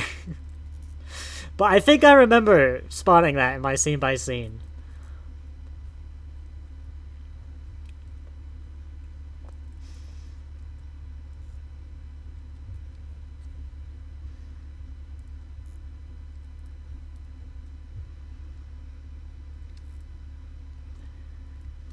So, like, does this imply that the Q of this universe, like, did Q who, basically? Because that's the only reason the Borg are in this part of space. But I guess if we're saying, you know, back in Prodigy, the Federation was going to the Delta Quadrant.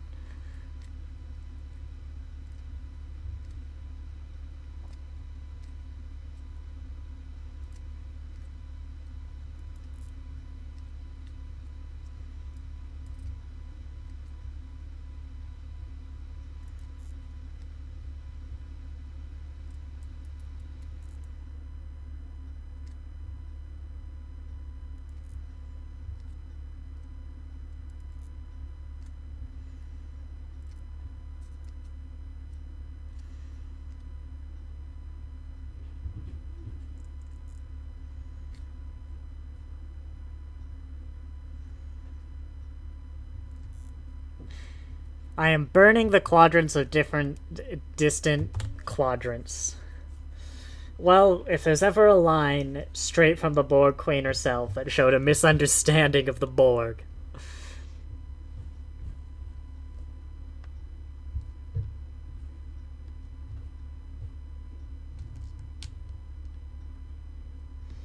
Or, you know, maybe there's some real... God, you wouldn't want to live in the universe with the evil conquering Borg. As opposed to the Borg that just want perfection.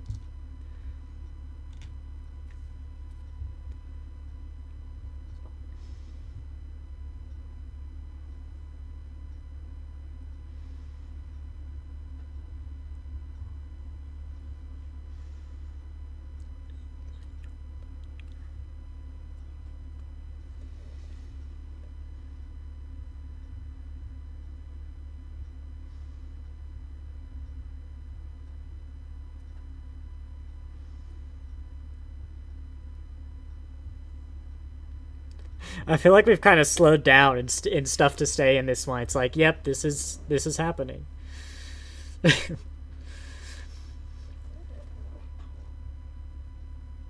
I mean, it's a lot of just, oh look, the world is bad, but I knew that.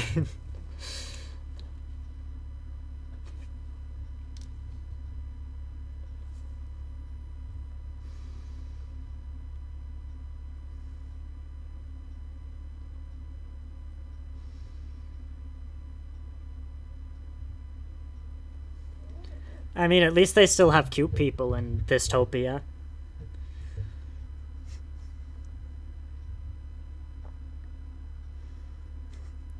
I could just see Picard, like, never putting on a, like, evil, intimidating face in his life, just trying to make that. Picard got angry, you know, Picard gets angry, but never, like, evil. Ruthless. Well, ruthless isn't the word I would use to describe angry Picard.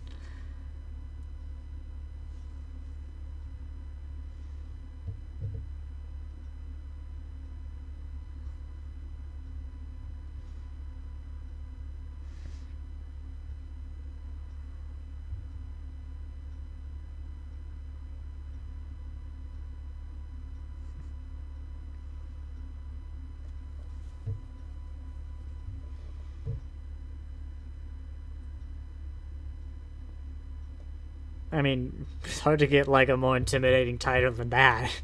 Hi, I'm Picard, I killed the Borg.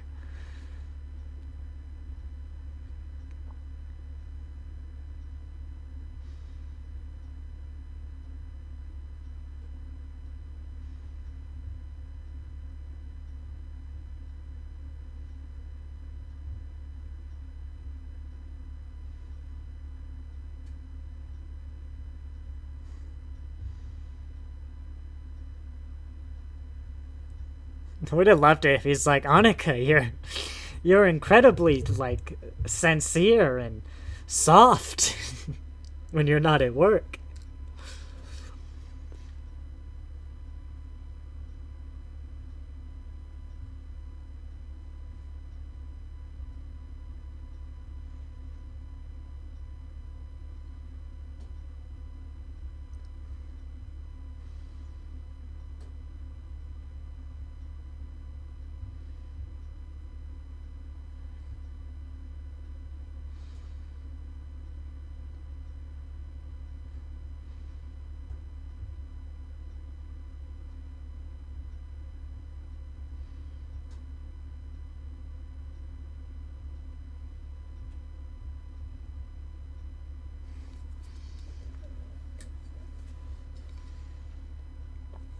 In the basement.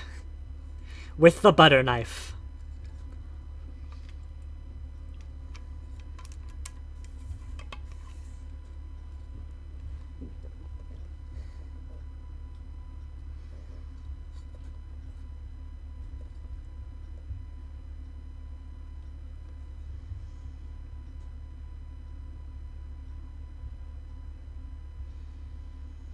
I see you've learned to play the pronoun game in your old age.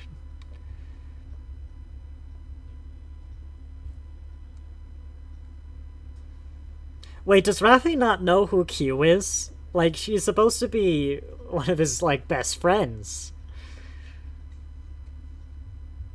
He is a bit of a private man, but, like, if Q's in his biography... Not to mention, you know, if God occasionally showed up and messed with the Earth, people would probably know about him.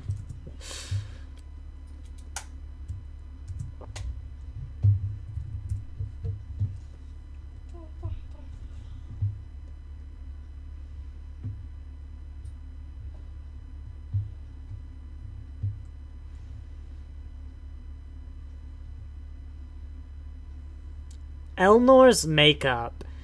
Does the actor, like, have half-shaved eyebrows? That they then, like, fake the other half of? Or is it something else? Because I was weirdly fixated on his eyebrows in that scene.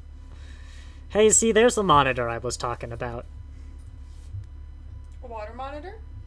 There's, like, weird Borg nudity, but not nudity, because the Borg is, like, metal boobs or something. So only organic boobs counts as boobs? Metal boobs.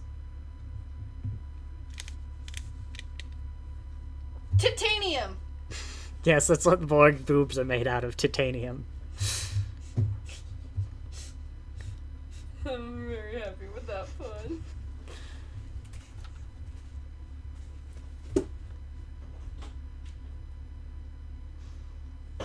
Why keep the boobs at that point? I mean, it's not like she's gonna breastfeed or anything. Huh. I mean, the Borg Queen, maybe she just wants to be sexy. That's kind of like her whole thing.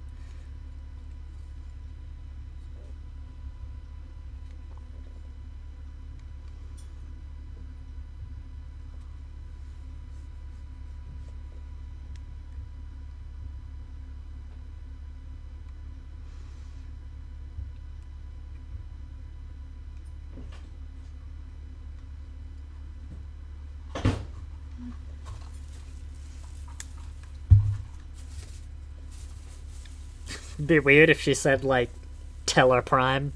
That was the change.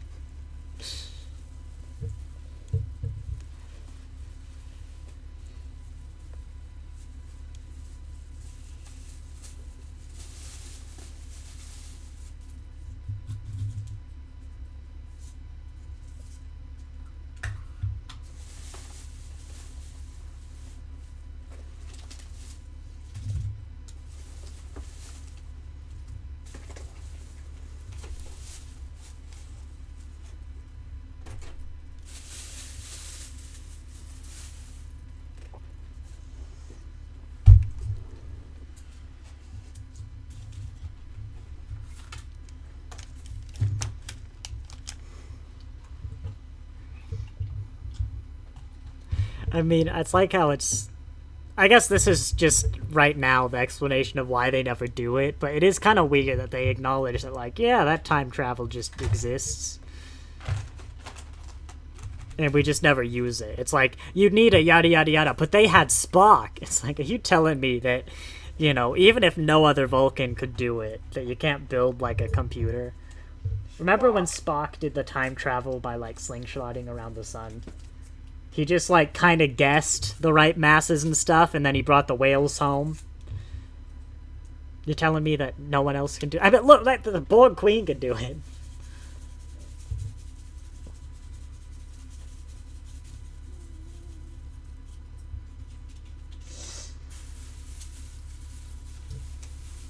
You don't need me to go on my Spock rant. I don't think you want me to go on my Spock rant. What's your Spock rant? You love The Spock. fact that they said he was an emotional child. Yeah. Wait till you meet Ethan Peck.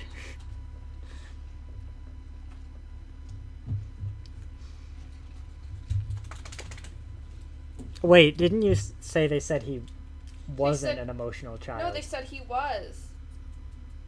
And how he would come home, like his mom said in the first episode where she's introduced that he was an emotional child, and he would come home upset because all the other Vulcans made fun of him. And then in the animated series, they're just like, nope. Why'd they do that? I mean, he seemed like a bit of... He had emotion. It was a child actor that played him. I can't remember what you didn't like about it. Because they didn't make him emotional. He was very emotional. emotionalist. He doesn't mean he's, like, always emotional 100% of the time. He tries to bury it and, like, fit in. He got sad when his big bear died.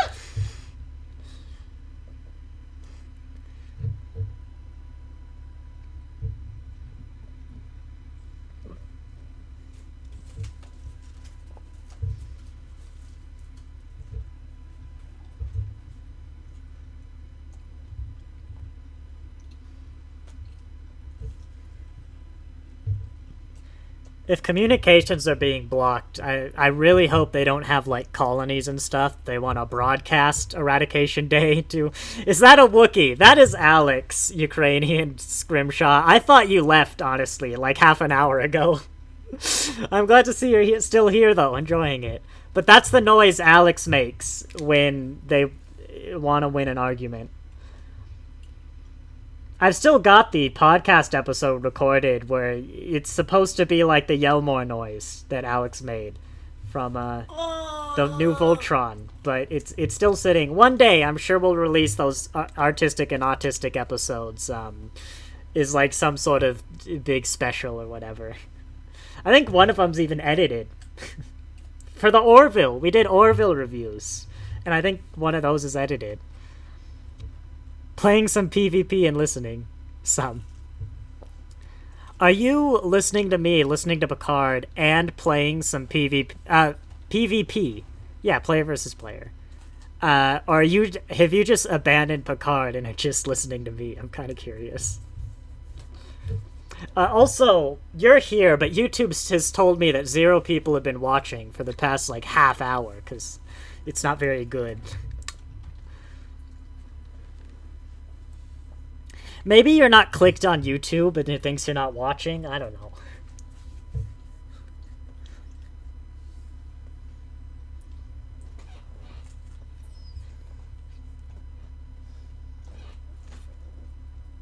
Are those fries vegan? Are those fries vegan? They're the steak fries from Red Robin's. You have all 3 going. Wow. I like to imagine you've got some sort of voice chat in-game going as well. It's just like some sort of hellscape in your ears.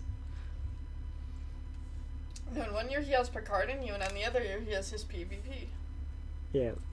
I could have Alex make that noise constantly if you'd like. Don't.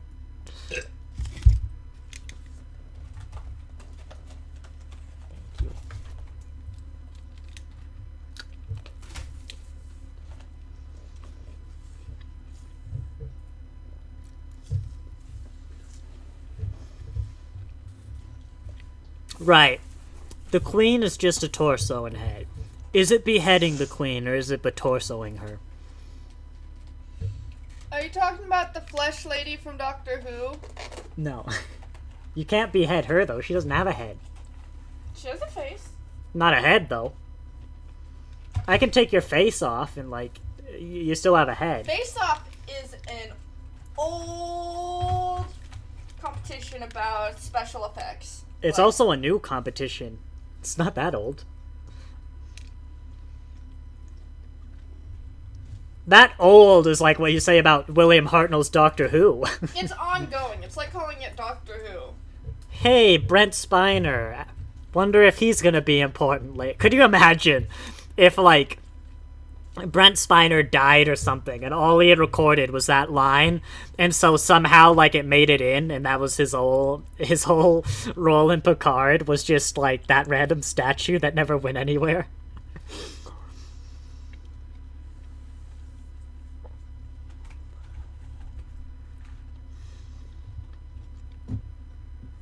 Hang on a minute, this is the auditorium, isn't it?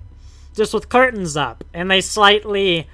Did they slightly change the stands? I think this is the auditorium set. Which just goes to show how much the, like, lighting and decoration goes, because that was a beautiful set when it was the Academy.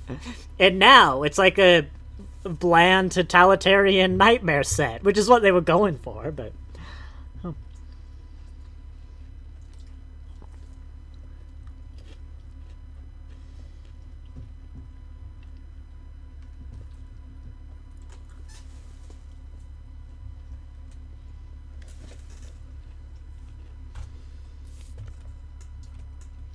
I really like they kept the speech that Annika wrote.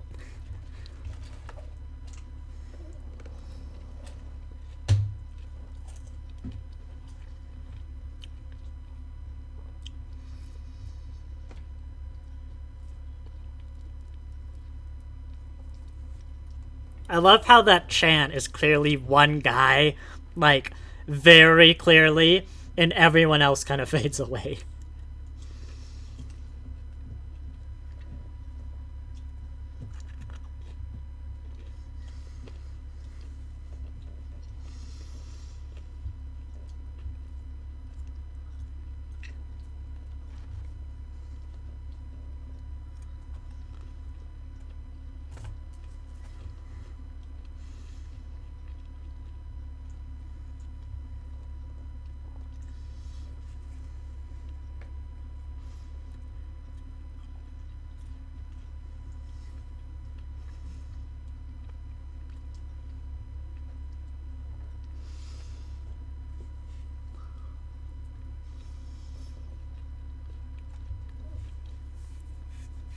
Hey, there's another quote for the watch order guide.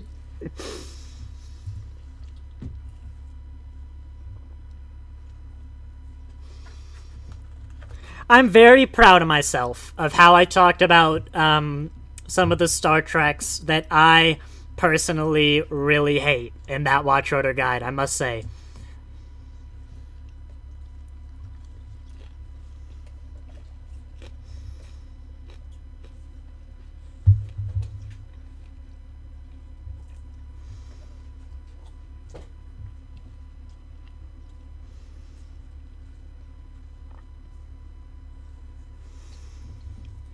So, she's supposed to be beheaded, right? How? Because she's got, like, those poles going next to her head. Like, it'd be really awkward to try and get around and behead the Borg Queen.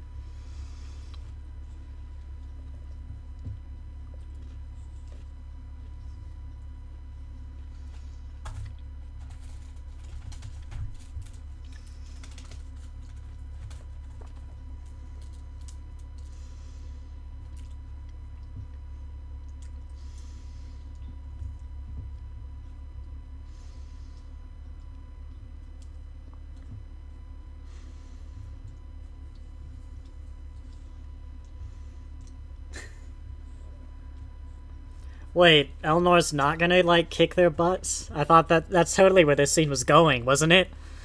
Like, Elnor was just, like, I was even debating, complaining about, like, a traditional action scene, but that was totally a scene setting up for Elnor to, like, handcuff, beat up all those guards.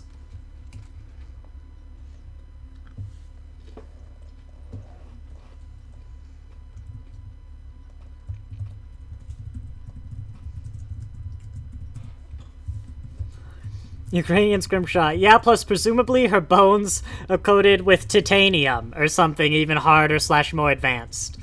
I know you didn't type titanium, but that's how I'm gonna read it.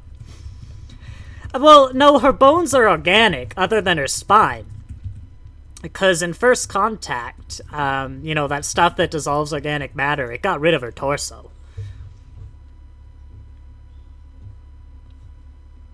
But, like, I'm sure if they really wanted to, you know, they had her in a science lab, they could have devised some mean to behead her. But no, Picard's just gonna shoot her in the face.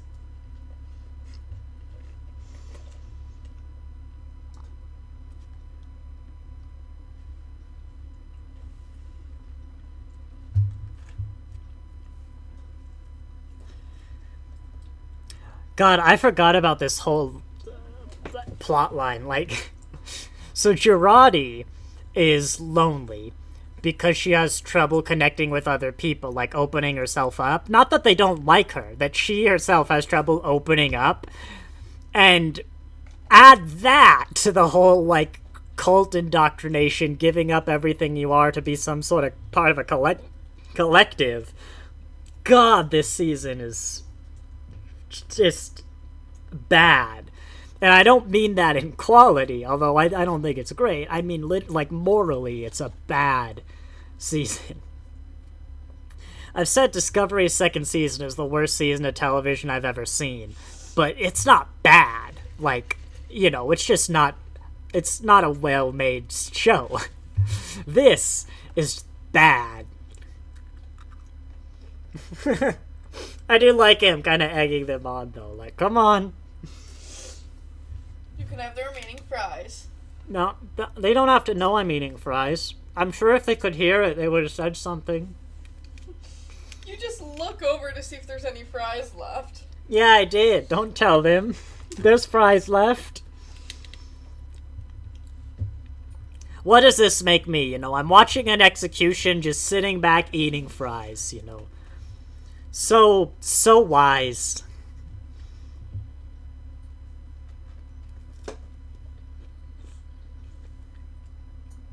So, no way in hell does that phaser have a stun setting, I'm just saying.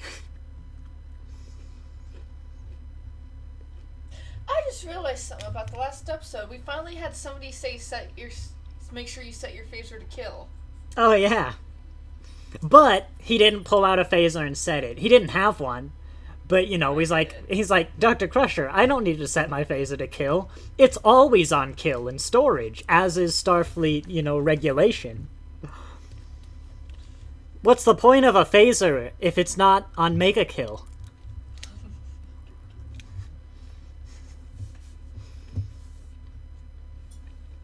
Remember, kids, set your phasers to kill. They always say set phasers to sun. It's never like set phasers to level 6. What even is stun? Like, surely there's different levels of stun. Set phasers to incapacitate indefinitely. I love that. It's not numbered. It's literally just descriptions. It's like set phasers to that's uncomfortable. Set phasers to bee sting. Yeah. Set phasers to like distracting Old man annoyance. Yeah. Or set phasers to like throwing my back out, but I have to hike up the mountain. Set phasers to stubbing one's toe on an unexpected Set phasers to stepping on a Lego. It's like, Captain, are you sir? It's like, we have no choice. These creatures are resilient. I like how it slowly became less and less impressive. Until eventually it's just a Lego. Set phasers to fabulous. What are they? It's not binary. There are levels. So is it like set phasers to nearly dead? It's like set phasers to maybe kill? Sometimes kill? Set phasers to raid mode. Every other... you don't know when you shoot if it's going to be stun, kill, or Lego. On Enterprise, it's a binary. Because, like, they flip. Oh, no, that's JJ. Does Enterprise do that? I don't remember. Can the Enterprise phasers kill? I don't know. What they said! Set phasers No, the show Enterprise. Oh. Are they even phasers? I think they call them something else. Or, like, they just invented phasers. I can't remember. Did Elnor die yet? Did we miss that?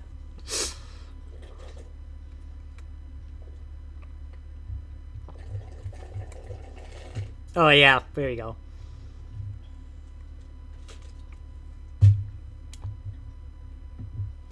So, I know that he's a hologram, wait. He didn't die on the Stargazer, did he? Because I know they get out of this by, like, he was wearing a mobile emitter or something. It's a hologram, but... I know what song should play. What? Around the world. No, around stop. The world. Oh, that episode's done. Yeah. I know they get around... This was the last thing I learned, that they get around Elnor by saying he's wearing a mobile emitter. It was a hologram. But, like, did I miss him dying on the Stargazer? Because if they just fixed the timeline, he never would have been there to die. Alex, stop singing Around the World. Yeah,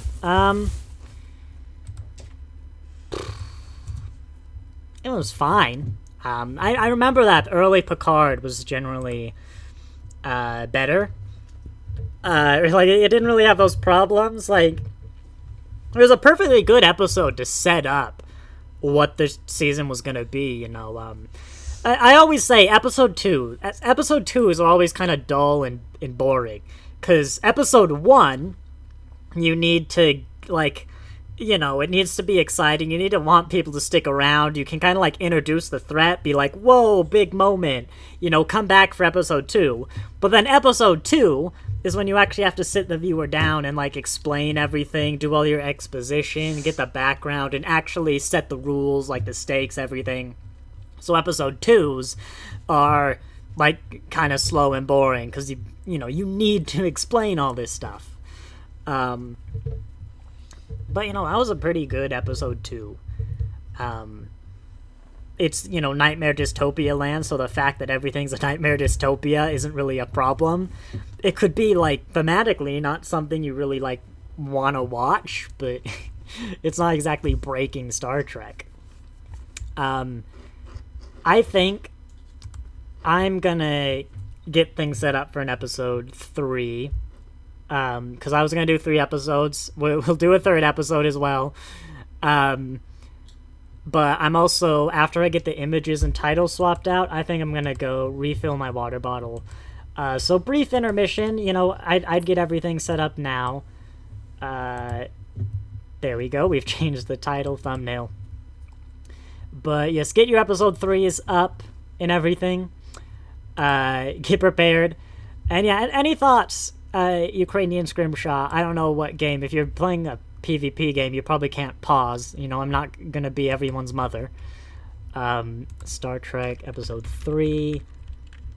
Live watch along. Assimilation. Save. What's left? Thumbnail. How did I change the thumbnail? I've already forgotten. I had like an edit button. There it is. Edit. Thumbnail. Change. Episode 3 thumbnail. Save. We're not doing episode 4 because I never made a thumbnail for it. I came prepared, knowing exactly what I wanted to do. Yeah, episode 3. Episode 3. This is episode 3, right? I'm going to step away and get a drink real quick. Feel free to put your thoughts, but I will be back in a few, and we can get going on episode 3.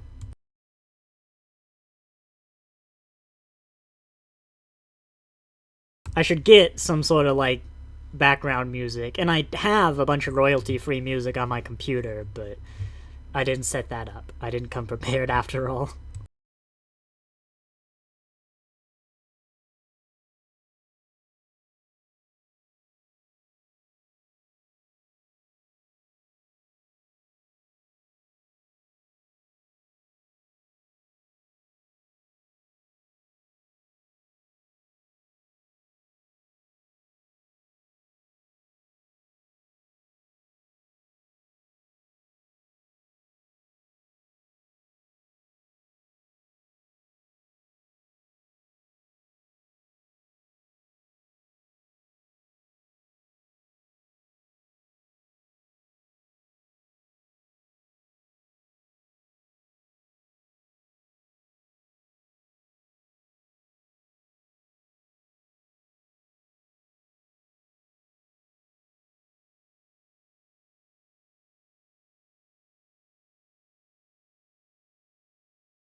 Oh, I didn't realize you'd left. Oh, it was muted, so you couldn't have messed with it. Oh, I would have unmuted it had I known.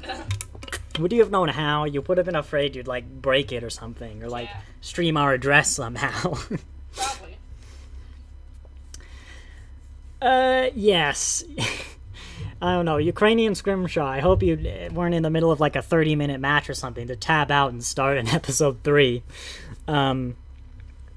A comment, yeah, when I saw Season 2, Episode 1, I was like, maybe they took the criticism to heart, even though I didn't like some stuff, was actually still positive.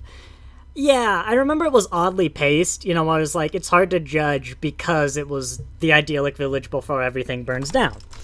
But, for a lot of early Picard, I was still like, yeah, this could be good. I think going into it, like, I wasn't gonna enjoy watching a dystopia. I just wasn't. But making the setting of Season 2 in a dystopia rather than the Federation means that, like, my biggest complaint that it didn't feel like Utopia is now gone. Or at the very least, it's not a big deal, because it's not supposed to be a utopia. But really, what did it for me with Picard was death by 1,000 cuts. Just all the little canonical things, like Q and Guinan. It's like, yeah, it's such a big thing that I've never really cared about, but people have, theorized on a lot, and then it just ended up being kind of a nothing. I know you're into Doctor Who, so to make the similar example of, it's very similar, although, in my opinion, not nearly as big as the Timeless Child twist of Doctor Who. In that, it kind of messes with a lot of what came before. Inherently, it's not a bad idea. I really don't like it. But yeah, a lot of people are like, yeah, it's not a bad idea. I kind of like the concept. But the way it was delivered, The Timeless Child, is literally a PowerPoint presentation where the master just explains it. And then it has, like, no real effect afterwards. Like, it's just so kind of hollow. Like, this needed an explanation. People want it, so I'm going to write one. But it's also like, why does Guinan have the one, like, genie lamp, whatever, that they can do to talk to a Q? Like, how the heck does a race even stand up against the Q? Like, how... and it's more what I was saying before about that weirdly... It liked some parts of canon, like... Why did 10 Forward get its name? Why does Jean-Luc have a British accent when he's French? Jean-Luc's mom. We kind of see her in an episode. I like her appearance in Where No One Has Gone Before. I really like that scene where he sees kind of like the ghost of his mother. Whatever. And you've seen that episode. That's not spoilers. Like, it was one of my favorite bits where, like, Riker talks to him and he turns around. I was like, just a minute, number one. And he turns back and his mother's not there. It's... Yeah, but I mean, so much of what they did was kind of hollow. It didn't have any depth, really, and it doesn't go anywhere. Like, you can just ignore it forever and nothing's gonna change. Season 3 cannot mention a single thing. Just using this as, like, yes, I'm holding a pen. It was rolling off the desk. I used it yesterday. Thank you very much. Yeah, to do the sketch for the watch order guide. Oh, that monstrosity but, yeah. man. But, like, if Star Trek season... You could skip season 2, go straight into season 3, and if it never mentions anything from season 2, the only reason you'd kind of go, huh, is that a lot of the cast disappeared. But even then, season 1 ended in a way where it doesn't make sense for most of them to stick around anyways. And on top of that, all of my moral objections to the show, to the messages, to what they've done with Girardi, like, it was genuinely that how could you possibly think this is a good idea nightmare scenario.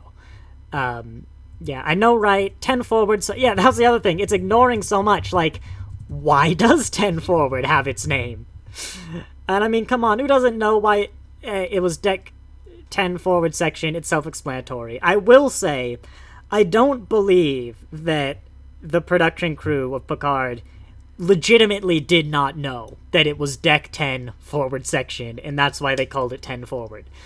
But I think what happened is they went, hey, wouldn't it be fun if, like, we're bringing Guinan back, we're gonna have a runner bar, wouldn't it be fun if it was also called 10 Forward? Well, Jim, why are we gonna do that? Like, it's called that because of where it is on the ships. Like, oh, she could live on, like, Forward Avenue or whatever, address 10.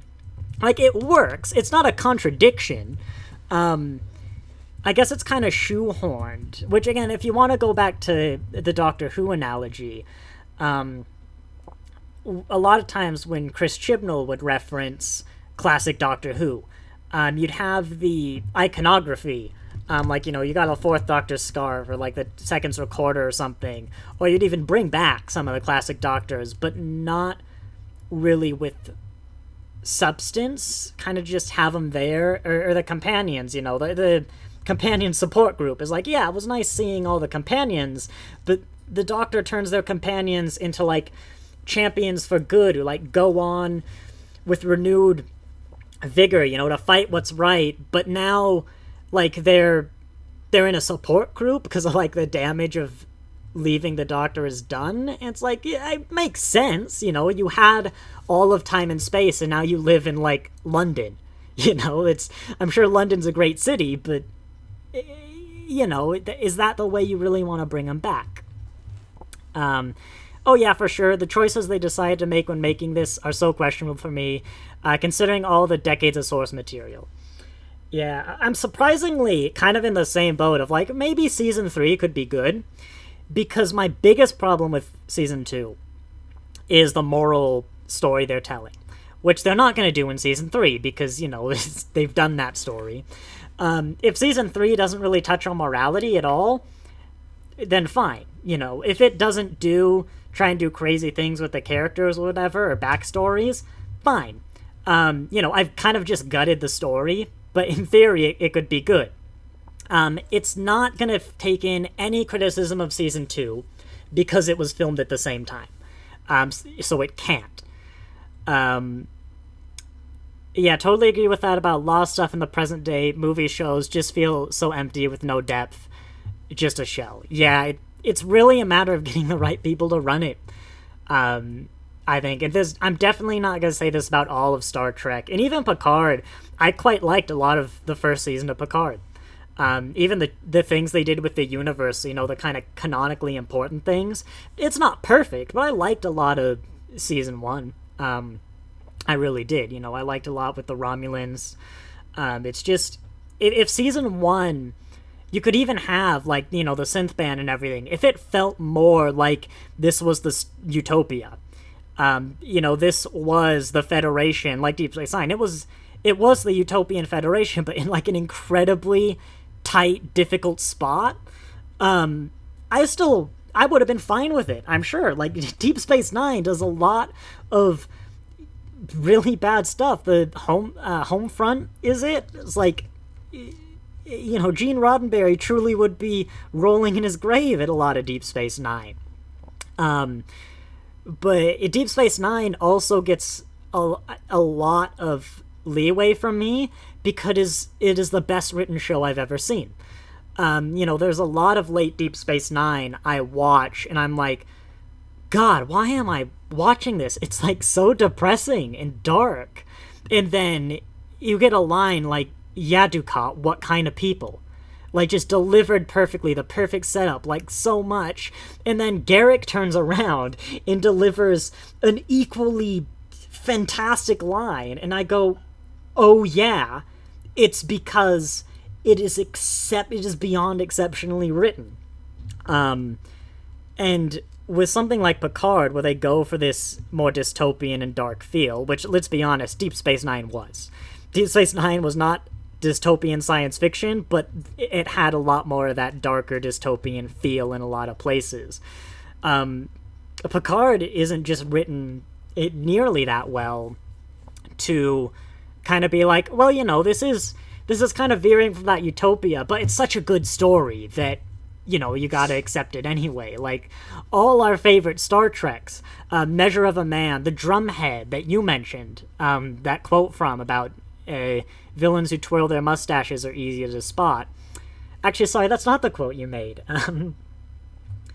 Yeah, I don't actually remember what that quote is from. It's easy to... You can go through life and you can make no mistakes and still be wrong. I don't remember, sorry, but so many of our favorite episodes are when the Federation tips and goes against that ideal utopian value, because then it corrects itself, it kind of bounces back, so to say. But even things they're changing. Again, with Alex next to me. Huh? No, you're literally supposed to not listen. I heard my name. Yeah, don't.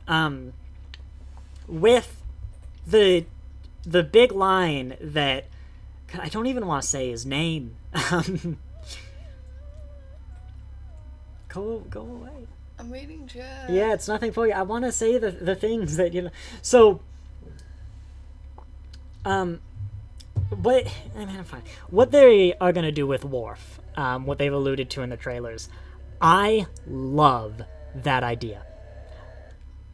I adore that idea. I think that it can, without too much effort, be done in a satisfying way that meshes with the character, the history we've seen of his race for TNG, Deep Space Nine, Voyager, and it's interesting, it's different, it could be fun to watch. Especially with Shax, kind of already taking on that kind of super aggressive-y, quote-unquote warlike persona. I adore that idea. You could also do it really bad and shallow, where someone sat up and went, what if he's a pacifist? And everyone in the writer's room laughed and didn't try and justify it at all. You could have both worlds. But, you know, I'm not afraid of that change. I love that idea. I really hope they do it justice. But yeah, I don't know if Picard necessarily has plot holes. It's hard to say because I haven't finished it. You know, at something significant that would destroy it. But it's something in particular to the adult drama genre, I think, as well. Where even before, you could kind of get the stereotype of the modern reboots of the show being really shallow, which Picard is. You know, Picard's an adult drama, from Alex Kurtzman's own words. When they did the trailer a while back about all the shows, and they were like, Star Trek Picard, Star Trek's very first adult drama. It's like that genre's kind of always been plagued by gratuity and like darkness and over the top, whatever, violence, nudity, sexuality, without any substance. And Picard is not most of those things, but yeah, I've just never been one for dystopian science fiction, I guess, and hopefully season 3 does come around and it be something more satisfying, especially for an end to so many of these characters. But it's hard to even remember what the first point was, but yeah, the first few episodes of Picard were pretty good. Even if it's like, yeah, you know, they're setting up for something good. But also, even the things like, where I'm sure we'll get into Rios, when he got taken in by ice, or whatever it's called. Like, I don't enjoy watching that. Like, even if it's good, it's not really stuff I like watching. And in order to get me to sit down for that, you're going to have to do what Deep Space Nine did and be exceptionally well written. I really believe any show, like existing genre, whatever, can take on any genre you want. Again, Doctor Who's a fantastic example of this, because the whole premise of the show is change, not just over time, but episode by episode. Like, one episode's a Western, then you've got some classic sci-fi thing, then there's some time travel-y paradox, whatever. Now you're in Victorian London, and now you're in an African tribe. It's like, now you're the psychological horror, you know? Like, Doctor Who goes around everything. Doctor Who does whatever it wants sometimes. But Doctor Who, like all shows, lends itself to certain types of stories more. Doctor Who has always been on the liberal side. You know, it lends itself to stories that explore political topics and especially go on the more liberal side of the argument. That doesn't mean you can't make a psychological horror like Midnight, or even like The Nightmare Child, The Empty Child, Weeping Angels, you know, whatever. But if you do it, you better make it amazingly written. Star Trek can do, like Deep Space Nine, a war story, you know, horrific, dystopian stuff in cases. They can have humanity do awful things, but you better deliver the best script of your career if you want to do that. And it's kind of further you stray from what Star Trek traditionally is, or any show, you've got to bring better and better writing. And I just don't think Picard has brought in enough good writing to justify, particularly in the second season, a lot of the decisions it's making. Ukrainian Scrimshaw. I'll hold off with the plot, whole talk, until you finish the season. But yeah, and the big live streams on the weekends, I'll probably have a lot more to say, because I'll actually get to see how this wraps up, and I'll go more in depth on, you know, why do I think Rios is the worst captain, yada yada. But yeah, that's one thing that I just don't understand exactly how it makes sense. I even made a diagram at one point to try and make it work. Oh no. Yes, as I hope you might see from my reviews. I don't know. I think people got really bad at my Time Amok review, but I do definitely, throughout Prodigy, I've been like, okay, as the plot develops, trying to connect them. So yes, we'll try and connect the plot if it doesn't make sense. I'm only caught up with Doctor Who up to the third new Doctor. That's good. I thought you were going to say the third Doctor, like John Pertwee, and I was going to be very confused. Need to get on. So that's Matt Smith, right? 11th Doctor. Need to get on that. Have seen all the classics, though. Grew up in the 80s watching them on our local PBS station here in STL. I'd recommend, just randomly, this isn't going to make it in the videos, Peter Capaldi. I found his first few episodes really rough. I actually gave up on Doctor Who, and a lot of people drop off with Capaldi. But I decided to give him one more episode. I think I gave up on Kill the Moon, and then the next episode solved all my problems. And he's got great things. I think the best episode ever written of Doctor Who is a Capaldi episode. His later seasons are much better, definitely. There's really a lot of garbage in his first season, to be honest. But I love the character of Missy, which is introduced in his first season. But if you have struggled, definitely stick through with it, or at least maybe skip till the 2-parter and then go on with him. But with 13, I'm sure you know, a lot of people find 13 rough, especially if you're liking my reviews. I would highly recommend starting with The Woman Who Fell to Earth, her first episode, the podcast Fuck Yeah, Doctor Who. Just give it a Google. It's done by Daniel Hardcastle, the YouTuber Nerd Cubed, and Mike Bithell, award-winning game designer like Thomas Was Alone, John Wick game. Honestly, it doesn't matter if you don't know them at all, because they're the same kind of... it's kind of fun, actually. It's humorous as well, but it's this same kind of insight of the conversations we've just been having, but from 2 award-winning writers. Is Nerdcube run an award? I don't remember, but 2 award-winning writers, and there's a point where I stopped watching Doctor Who with a companion podcast and started listening to a podcast with a companion show named Doctor Who. That podcast got me through Jodie's era. Because, 13 is not good. But you're lucky. You know how long it is. I'm not going to spoil it if you don't know, but you probably know who the 14th Doctor is, and you know what we have to look forward to. So definitely, when you get to 13, maybe you love it. If you love it, great for you. I don't think you will, just from the talks we've had. But, that podcast got me through Doctor Who. And sometimes they talk about Star Trek as well, and you'll learn that one of the comments or jokes I made, I stole from Nerdcubed. And I don't remember which one it was, but yes, I did. Shall we get started with episode 3 then? If you're ready, finger on the button. I'll give you a few seconds before I count down. I know I keep repeating this, but for the recording, which let me make a note real quick, actually, before we get started. 2 hours, 33 minutes on the recording. Episode 3 starts. I didn't make a note when episode 2 ends, but I think I can figure that out. For the recording, because some people are gonna jump in right now. Probably not, now that I've forgotten what I was gonna say.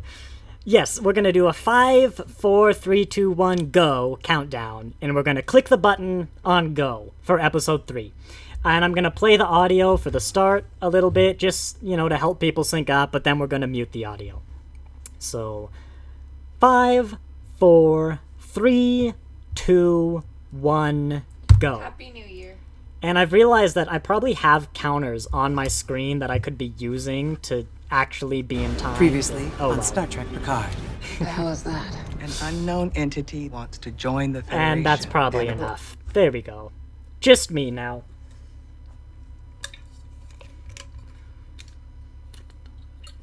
I cannot remember at all what I thought about episode 3 when I first saw it. It was probably good, though. I don't remember it getting bad until, 4 or 5. It really fell apart when Jurati and the Borg kind of started. That's when I remember it really going.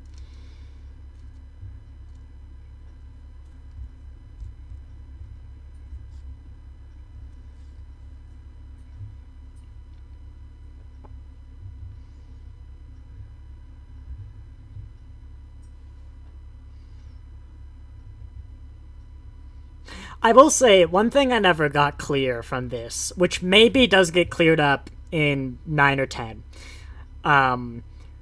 is the powers that Q has in this episode. Because, like, he has to actually use manipulation to change the past. He can't just snap his fingers. But, like, he can get Picard and crew into the past. Thinking about it, why does Q bring back this specific group?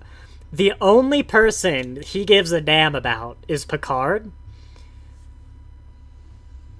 Like, is it a temporal paradox? Like, did Q have to bring these people in order for Girardi in the future to come and get those people? No, the whole Borg thing in the future is entirely incidental to what's going on right now, isn't it? Oh god, we are... Ukrainian Scrimshaw, we are gonna have a time unraveling this plot, aren't we? It's a bootstrap paradox. But, like, Q, you know, it's... Huh.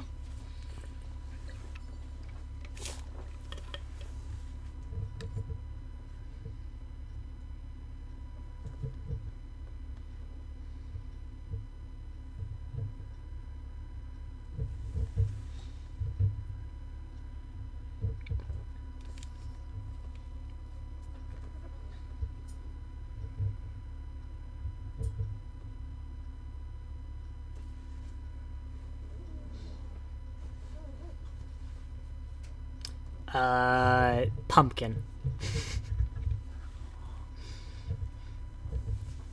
I would have been like, oh, you really want me to say your full name in public? Like, come on. These guys here, they're gonna laugh. You know, just try and pull it off.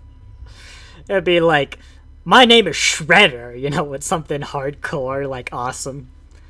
I knew a kid in elementary school whose last name was Fight Master. You know, like, that's what this guy is. That was his legitimate last name, by the way. Fight Master.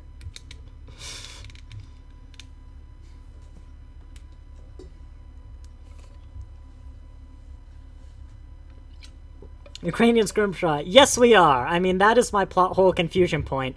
All the time travel and parallel universe stuff, we can't get into the specifics after the season concludes, though. I think as long as we accept a bootstrap paradox can exist, I think it'll be fine.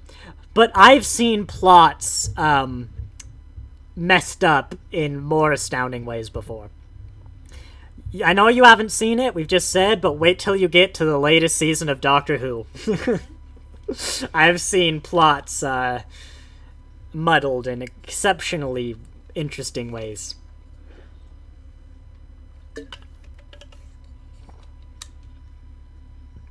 Oh, another good thing about Picard. The classic ships. I think Picard was the first show to kind of bring these back. The, you know, Equinox, Akira, and all that. I could be wrong, but I think it was the first. You know, so I will say, for all the slack they got about the copy-paste feed, they're doing their best to make it up.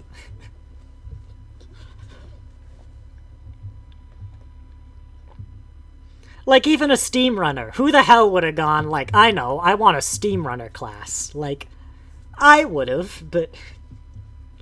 yeah.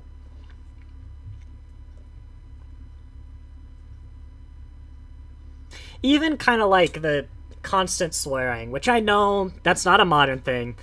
I know if classics could have done it, they would have.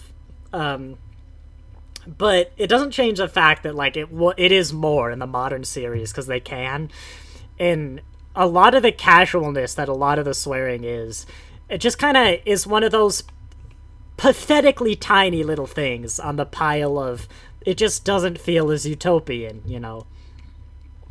I would also absolutely be down if Patrick Stewart wanted to redo a lot of his famous speeches, but, like, throw in F-bombs. Starfleet was founded to seek out new life, and there it fucking sits. The line must be drawn here, this far and not a goddamn bit further, you know? Yes, my love? Making aggressive noises. We're joking about Picard, Captain Picard, delivering his famous speeches, but with F-bombs.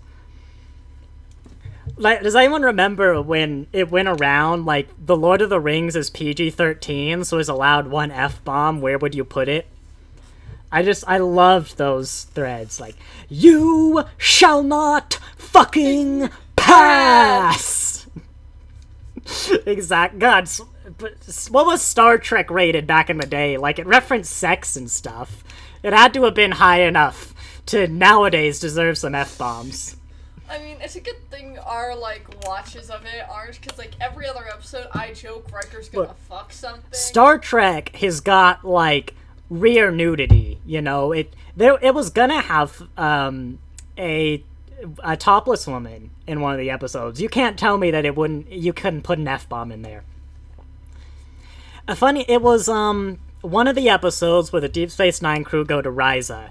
Lita was gonna appear, topless in the scene. She's, like, holding one of the Rysans' hands. I don't remember the details. It's the one, like, her, Bashir, and Quark are on Risa.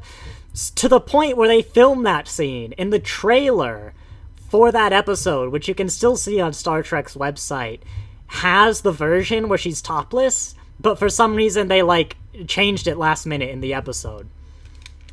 Which is interesting, because, like, you think if they already aired the trailer, you'd get the rating. I don't know. Or, trailers have to be regulated, right? Like, Cartoon Network couldn't just air a pornography trailer. No. Or commercial. But, like, surely legally it can't, but I've never heard of a regulation like that. I don't know. Maybe Cartoon Network specifically is a kids show. Kids Network can't. But, huh. What was... Star Trek was on, like, Planetary Union or some network that doesn't exist anymore back in the day. So I don't know.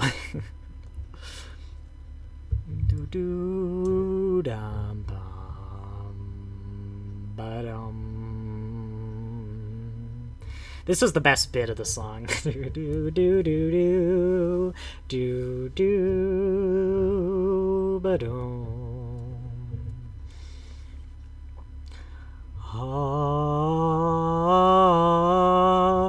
I am liking the theme a lot more, going back to it, but I'm also talking over the bits I don't like.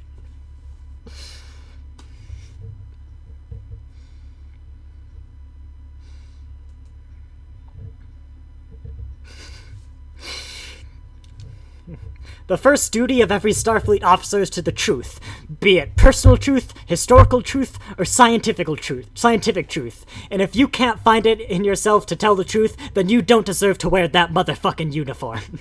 I can just imagine him getting all up in his face. I'm gonna have fun with this for a while, like Picard speeches with F-bombs. Cause he did. I am Jean-Luc. Well, fucking Picard got angry. Picard gets angry when he's, like, morally righteous. And I like that about Picard. Like, he's a no-shit kind of guy. He would have F-bombed if he could. But, like, it's just so... It is because of the prime fucking directive we cannot help. He doesn't swear, because, like, he doesn't believe in swearing. But, like, I do. Locutus would definitely... Like, what if Locutus had, like, a massive swear sailor mouth?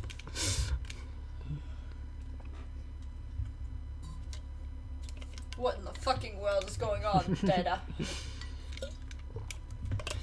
Good question. Current ratings, oh yeah. Data cuss? Wait, here's the answer. Current ratings and, I don't know this word. Criterion for those ratings are so different from 80s and 90s. Oh yeah. So many PG's movies now and shows from then, people would never show kids a day. Well, it's interesting because movies are different, right? Like, Die Hard is PG or something, and it has a lot of topless women. So, like, you could do more in movies, but you could do Speaking less of- in shows. In movies that could have had at least one fuck word in it. Yeah. Detective Pikachu. When PG-13 Oh, circuit God. had- Would it be But have been funny? it's not Ryan Reynolds who does it. It's like Mr. Mime or something. Like, I would have loved that. Let's get the mime to talk. If Detective Pikachu had an F-bomb, Ryan Reynolds could not give it. I would love it to be like, what in the Pika Pika? I'm sure it did that. I'm positive it did that at some point. It had to. Or like, oh, like about to say shit. Oh, shit, Pika Pika.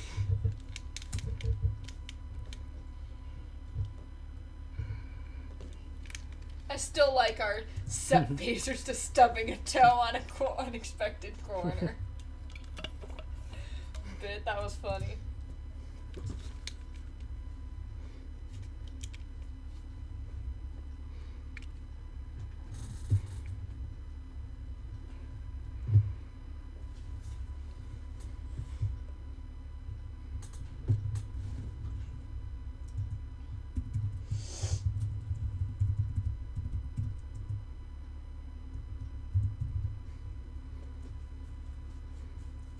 This is the first time I really thought about, like, what a biobed actually does.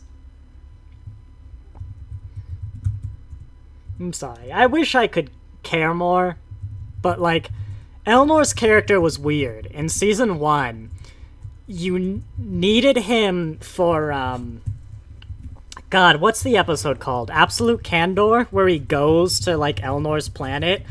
And after that, he has no purpose, to the point where, like, the show gets rid of him, only to bring him back in the finale, where he just, like, acts like a baby and, like, hugs Seven and stuff, and doesn't really have a purpose. And then they bring him back, where he doesn't have a purpose. Like, they just kill him off to, like, give Raffi a purpose.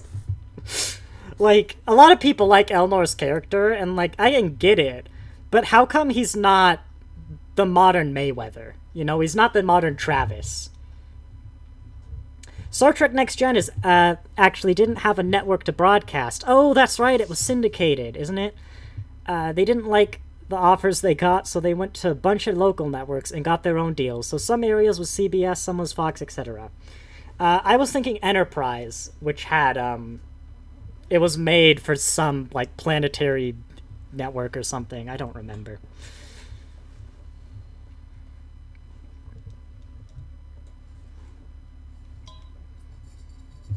I like how the only network I know for Star Trek is BBC America. Oh, sorry, Elnor. You should have paid your license fee.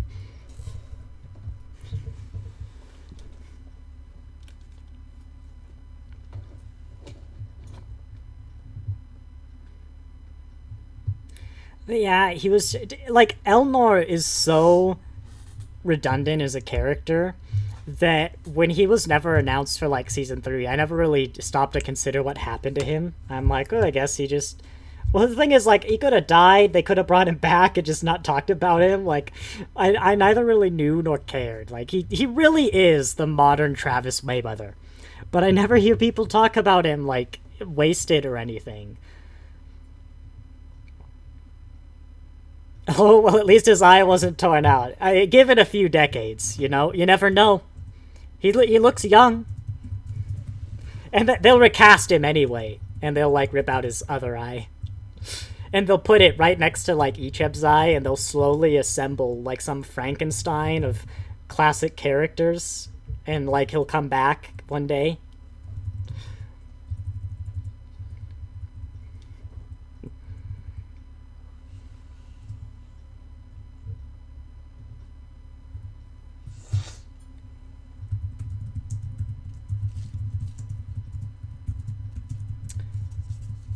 I will say, it's nice they have that little scene, because I just watched Conspiracy, where, like, Picard's, like, best friend dies. It's, like, him, Jack Crusher, and this guy, and, like, him and Beverly find out that his ship explodes. and they like stand up, they're shocked and everything. Then it's fade to black, comes back and is like, the death of so and so has shook me to my core, and like he's back to normal with Riker, which I'm normally approve. I'm actually perfectly fine and like the quote-unquote reset button for a lot of those things that people complain about. But in the moment, you know, it's nice having a, like, yes, some of the classic scenes definitely cross the line to, like, you should do something, you know, to acknowledge this.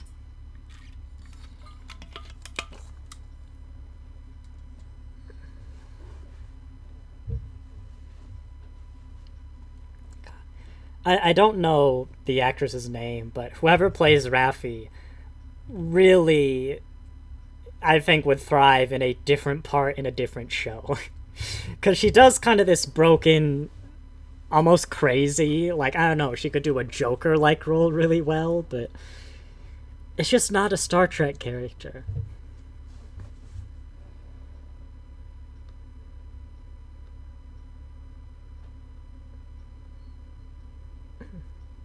Yes, that is somewhat hypocritical, just praising like the emotional reactions, then bashing Raffi, but there's a lot of other things about Raffi.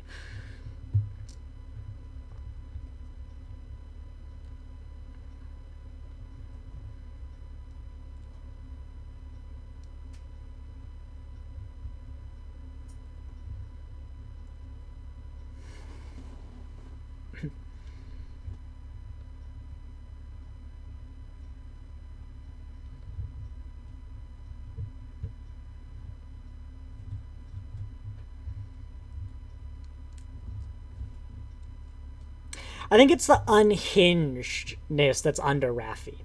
You know, when she's looking at Picard, twitchy, like, huh? You know, it feels like a Joker-esque character where, like, they could just snap at any moment.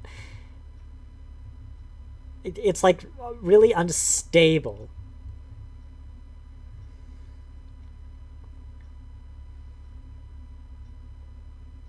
Oh, yeah.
I learned recently a lot of these tricorders and stuff are foldable Samsung phones in cases. And I saw one close up on like Twitter or something. I was like, oh my god, that is just a Samsung. It was like, god, that's... what? It's like an app or whatever, the custom app that they just load. And yeah, that's just a Samsung. I'm sorry, you'll never be able to unsee it. I know that sound effect. That, like, doo-doo-doo.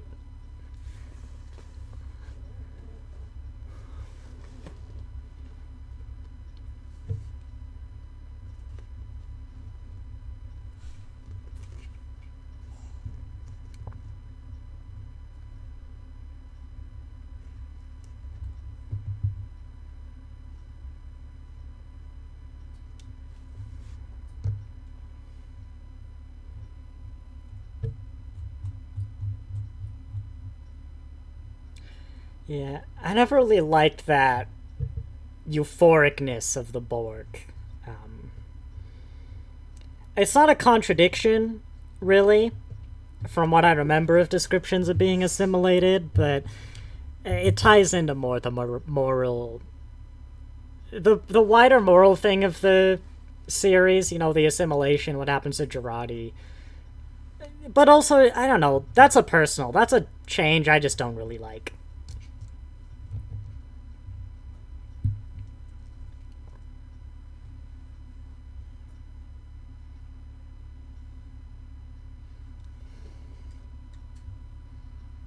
Oh, that's right.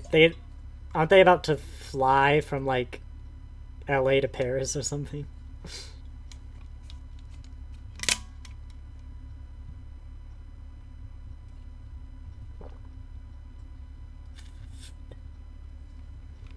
No, that's right. They crash landed from, like, solar orbit to Paris unnoticed and very quickly. I think that was... Or they were gonna crash in LA and they directed to Paris. I don't remember. That was in my review.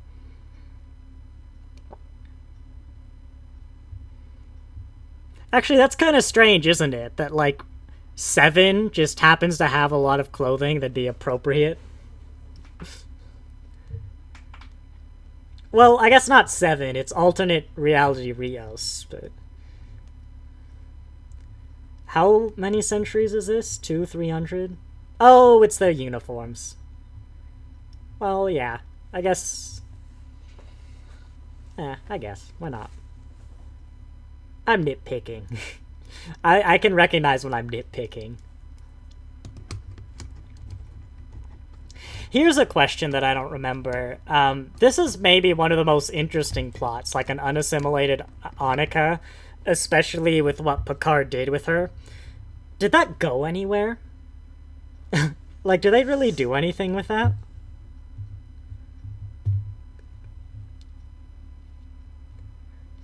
Because that's probably the most interesting...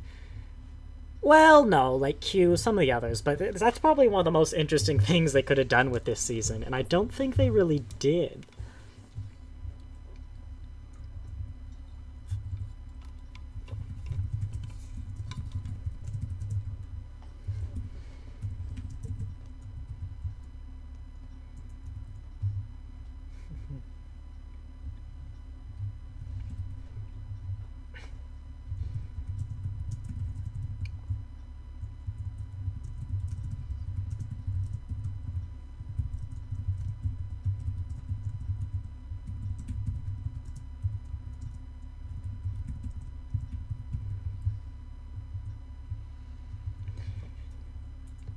It does feel like I'm kind of with Picard, that, like, how does she know her subconscious is gonna be out of here, and that, like, yeah.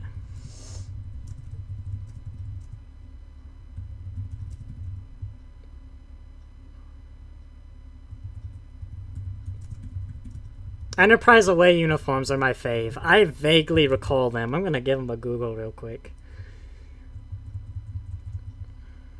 I do love a lot of Enterprise being like, if you gave NASA Star Trek, Starfleet infrastructure now, and like Starfleet warp rules, we would build Enterprise.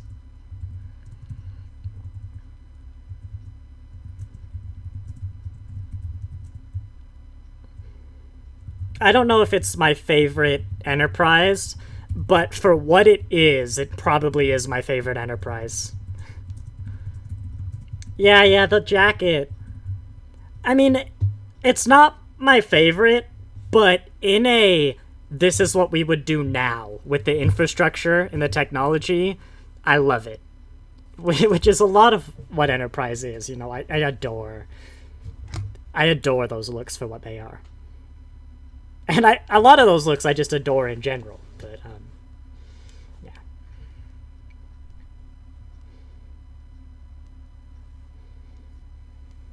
Isn't that like a major blood vessel, or am I wrong? It's probably just close. I love how that's also like just a micro USB cord they cut the tip off of and like stuck to her neck. God, they're just tablets. It's now that it's been pointed out, it's so distracting, but like, why? They were tablets the whole time. They were tablets in TNG. Hey, it's GTA. Never even played GTA, but actually, yeah, this looks a lot like GTA 5.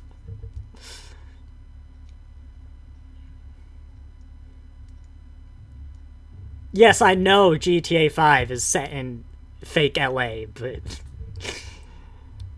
I bought American Truck Simulator recently, which is like the only game in the world that has Spokane, and it was surreal driving like through downtown Spokane. 'Cause, like, God, I do the Spokane to Seattle drive a lot in my life, and watching, like, doing that in a game was just absurdly surreal. For sure, to each their own, just my personal fave, and I wasn't a big Enterprise fan when it first aired, but after watching multiple times since, it's one of my fave Star Trek series. Whoops-a-doodle. Yeah, I really loved Enterprise. It's odd to think what I might have thought if I was older, you know, and technically Enterprise is in my time, but, like, I was 5 when it was canceled.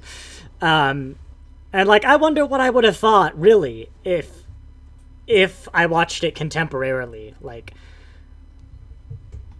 But, you know, then again, I'm watching this with the perspective of, like, even though it already existed, like, it could destroy canon, you know, quote-unquote, but I loved, like, what they did with Vulcans, and I just remember loving, like, basically every decision Enterprise made, for the most part.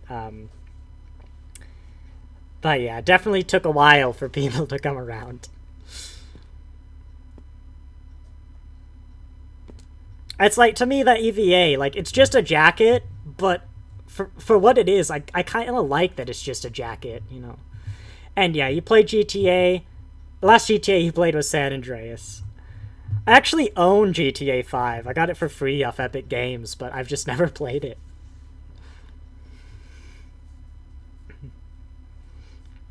And I like that even though it did nothing with it, Picard acknowledged the sanctuary districts, you know.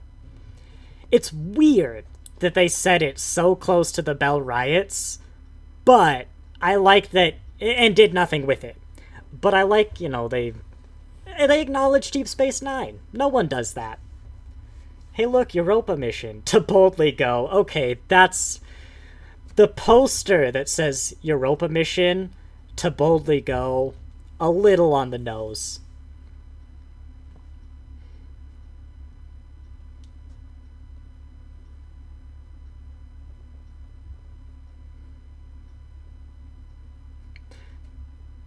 Space, the final frontier. These are the voyages of the fucking Enterprise. We're gonna have so much fun with it. These are the journeys of the fucking crew Enterprise.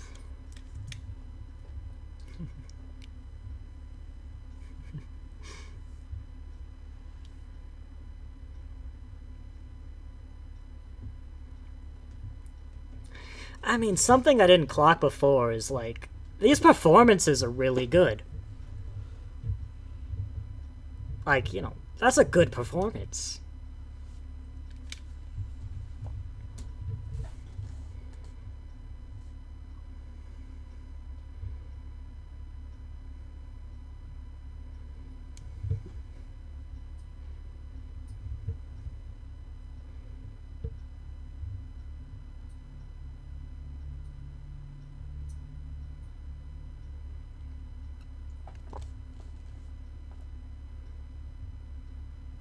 Yes, exactly what was that. Set it so close to Bell Riots and already established canon, and then do nothing with it? I know Avery Books doesn't want to do anything more with Star Trek, though. I mean, I think what it was is they wanted the near future. If you set it much beyond this point, you're not really gonna have an America. Or, like, at least a recognizable America. So they kind of had to set it here. I get, you know, small world syndrome. If it was the Bell Riots, I might be here sitting and complaining that, why that date, but, it was weird in the trailers to be like 2024, a few months before, here's a Bell Riot poster in the background. But really, like, they had a choice between 2023 or 2024. Like, those were their options if they wanted near future America. Hey, a new one. Lyric Rabbit. Hey man, been forever since we've talked, since high school. Glad to see you still doing videos. Who are you? I didn't know a Lyric Rabbit in high school, but I might need more info.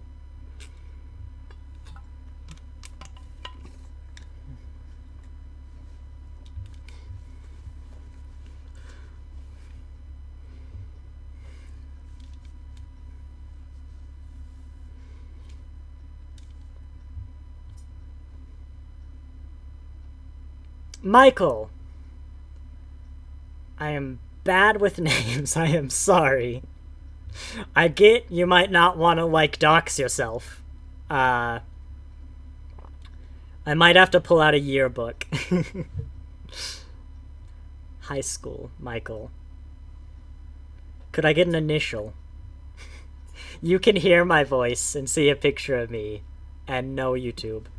I'm sure I know you. Don't feel too bad, but I am autistic. And I am bad with names, and I can neither see nor hear you. Michael, wait, oh, no. Not my manager, Michael. You're like you were a classmate, right?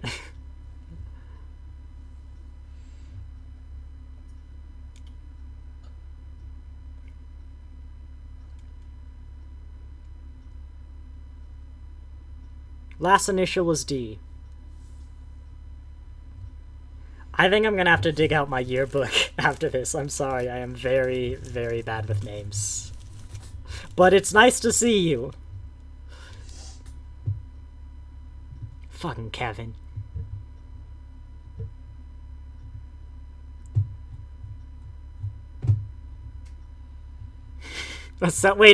Well, no, go back. Photographs in the future are called cellular photographs. So, one of the disturbing things in Star Trek is, you know, the Doctor uses a holographic, a holo... I can't remember what they call it. We'll call it a holo camera for now, to take pictures throughout Voyager. That's fine. What's weird is when Quark tries to use the same device to take, like, nude pictures of Kira. Cellular photograph is adding more weirdness to this little dystopian aspect of Star Trek.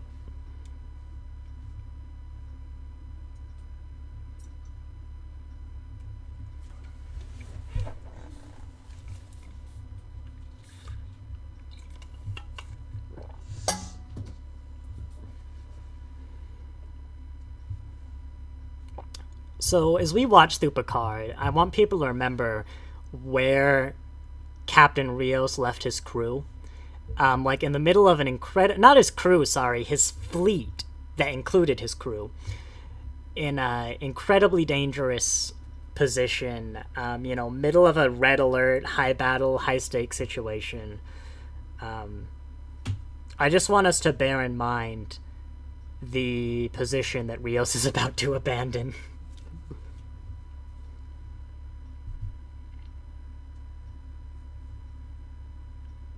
Ooh, I hope they're not gonna play that audio. He should. She's right, actually. I can see that. I bet the flash forward of Rios is he's playing classical guitar in, like, a bar.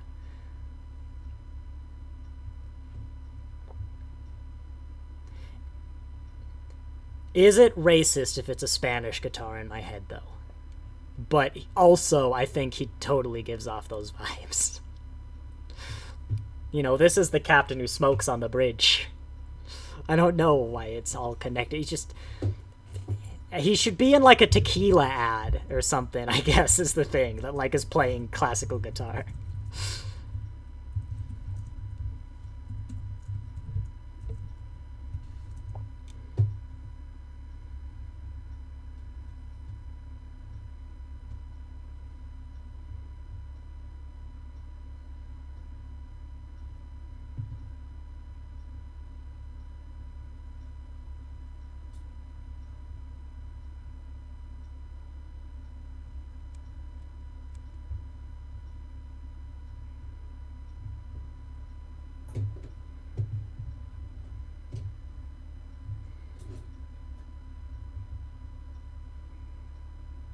They did play it. At least they didn't make it an awful sound, but I was gonna take my headphones off for that. Yeah, usually I take my headphones off for scenes like this.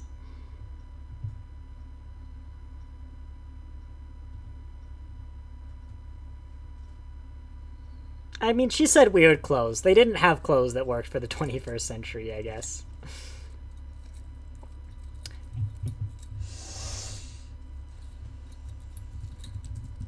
Maybe that's another thing about Picard, is a lot of the modern day stuff, when it's not a Starfleet uniform, feels like it could work now, which honestly was probably true back in the day. For Enterprise it made sense, but like, I didn't live in the 80s, you know, there were less out of uniform stuff, but just those minuscule little things that all pile up into more of a dystopian, or less utopian thing. There it is. That's the foldable phone that I saw on Twitter, and it's just a foldable Samsung. It's so obviously, when you actually get to stare at it,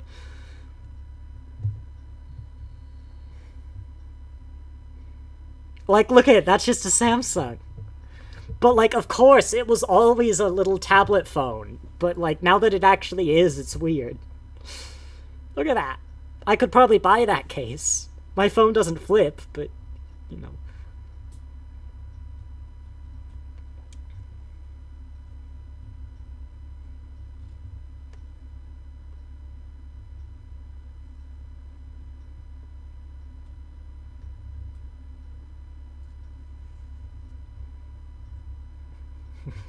They died because I refused to steal food from the market.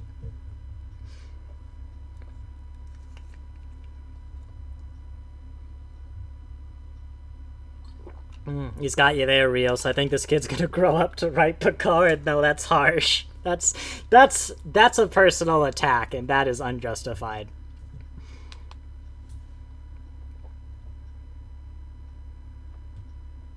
He just stole those cookies. Oh, goddamn. This is a pet peeve of mine, but there's no way replicated food is better than... No, sorry, real food is better than replicated food.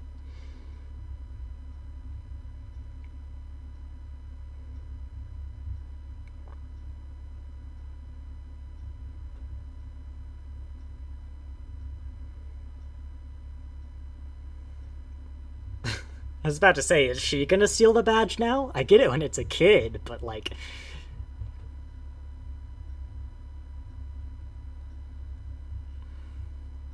Oh god, we're almost done with this episode. Wow. Nothing happened. We haven't even referenced Rick and Morty yet. Like, but we're almost done. This episode references Rick and Morty. It's set 2 years in the future, though, so, like... aren't there, like... Didn't whoever has Rick and Morty buy, like, 700 episodes or something? So, I mean... They should be making it. It's kind of like the Elon Musk reference, though. When Discovery referenced Elon Musk, it was like outdated then. You know. Well, then again, I watched it like a year after it came out, so maybe it was outdated, but it wasn't. But in the intermediate year, it became outdated. You know, give them some credit. Baby, why are you hanging your head off? This is how the dog... Wait, was that it? No. There's so much more time left. Okay.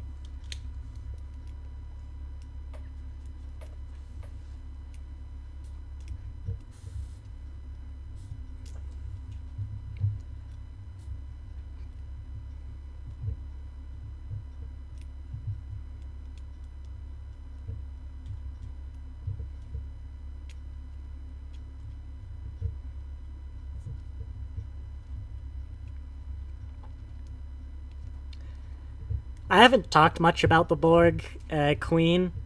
That's mostly because I've never really liked the Borg Queen. Like, conceptually, or, like, the fact that she's weirdly sexy, and, like... I've never really liked the Borg Queen, but I mean, this is just a Borg Queen, I guess. It's a fine rendition of something I never cared for. That's what the Borg Queen is.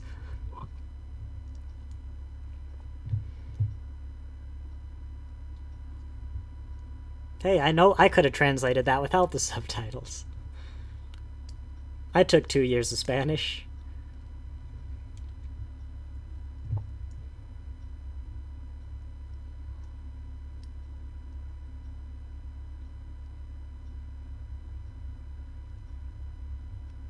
He looked at that before they showed up.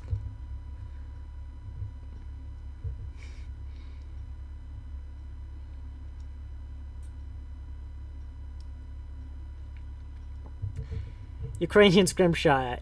Hey, yeah, I've noticed modern shows, not just Star Trek, seem to really stretch out their seasons and episodes thinly to the point where episodes can go by and nothing really happens. I'd be curious to see what I said in my review of this episode, because I know what's happening. So I'm a little less, engaged, I guess, but, I mean, you could equally say that a lot of people complain classic Star Trek moves so slowly and not much happens. Like...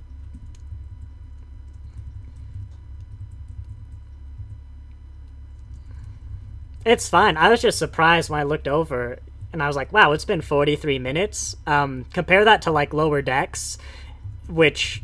it has 43 minutes of context in 22. Prodigy as well tends to use its time. A product of streaming, I think, mainly, trying to add as much content on each service as fast as they can. It could be that if you're streaming, you're probably less likely to channel surf, and this is something I never really did, so I'm kind of speculating in the dark. But if you've clicked to, like, watch Picard, and, you're in episode 3, whatever, you're probably not going to change the schedule real easily or something. Like, you're not going to pick up the remote and channel flip. So, maybe we're comparing it to the era, like, after the invention of the remote, when we had so many channels, and before the streaming wars. Oh, there are still plenty of stinkers back then, too, lol. The difference is seasons used to be 24 to 27. Now we only get 8 to 12. I don't think it's the times. I think it's probably pacing is a part of writing quality. And maybe that's why. I mean, I don't have a problem with the pacing so far. This is a slower show, but that's fine. But, compared to, like, Prodigy, I think Prodigy, off the top of my head, used all its episodes. I guess if you're saying they're filling less with less, yeah, but, I don't think I'm gonna say that's a sign of the times. If anything, I think that's a byproduct of the more, hollower... I guess reboots or whatever have gotten more common, and maybe that's what you're seeing.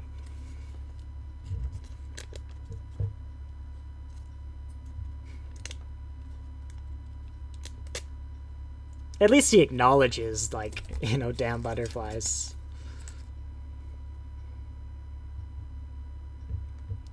Let's be honest here. If you just saw, like, if 200 years ago...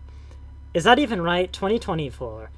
If 300 years ago, like, someone changed... What year is that? 1700s. Like, colonial America to be, like, vastly different. Eastern aligned, let's say. It's not a Western country, it's an Eastern country. Or, like, the American Revolution never happened. And you and all your friends still existed. I would say damn butterflies as well. Because, like, what the hell are you gonna do that's gonna destroy the future?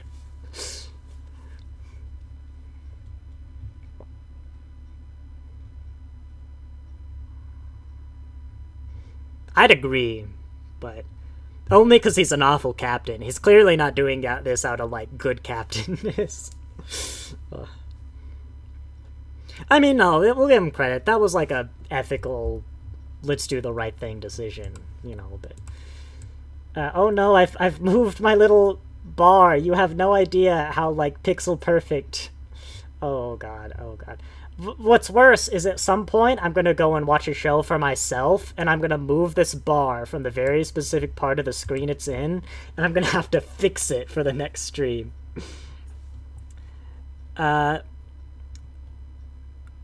Definitely involved pirates. What is this in reference to? And if it's how you're getting access to these shows, maybe we'll drop the conversation here. It feels weird that I'm literally streaming a VLC media bar, but like, I buy these. I've got a Blu-ray player on my computer, and I rip them. So, you know, yeah, yes, I did buy Star Trek Picard Season 2 on Blu-ray. I used an Amazon gift card. Oh, 300 years ago, yeah.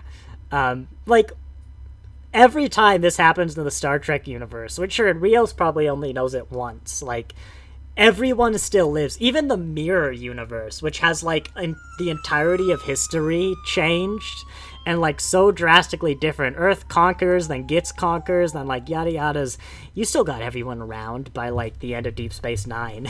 You know, everyone's got a version of themselves in the Mirror universe. Yeah, what the heck is some butterflies gonna do?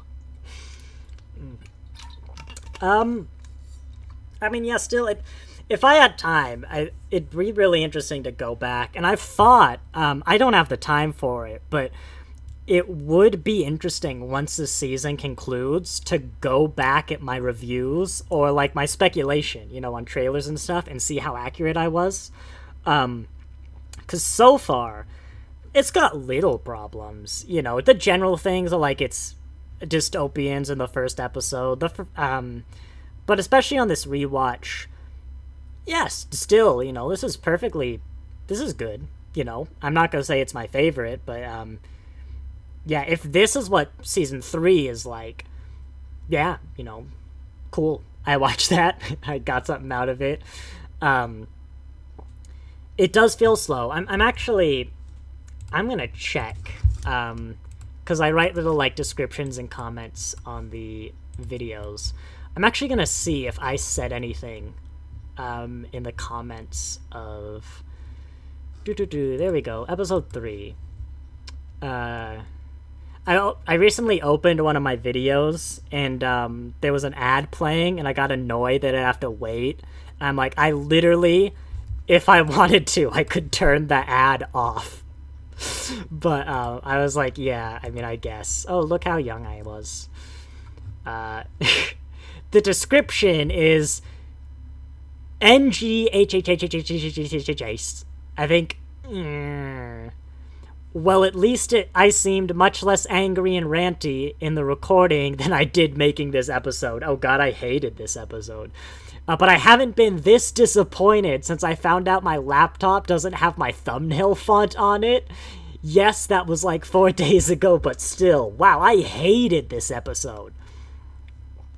24 minutes, what did I... Okay. General thoughts, canon schmammin. So apparently I thought this, like, took a dump on canon. Who wore it better? I don't know. And now there's drugs, torture, not cash, so, like, dystopian things. More than just a reset button now. More general thoughts. Attention viewers, the contingency plan vote. So I think that was when I was already discussing abandoning this for live streams. I hated this. 2 things I forgot to mention. I think what really bothered me about this episode / Picard in general can be highlighted in the speech Raffi and Seven had, which is very similar to Sisko and Bashir's in the Sanctuary District. Let me just skim through. Sisko tells Bashir that nobody cared, but the challenges of what was then today seemed so insurmountable nobody tried to fix them. And along with the rest of the episode, it makes you want to care and want to try to make changes to prevent that 2024 from ever happening. Meanwhile, Raffi tells you it's amazing that a society with this many contradictions didn't collapse before it did. This may be true, but it's not a statement that makes you think or want to change. It's worse, because you don't think about it, and maybe even chuckle at it, and you're just being told that everything is hopeless and there's nothing you can do.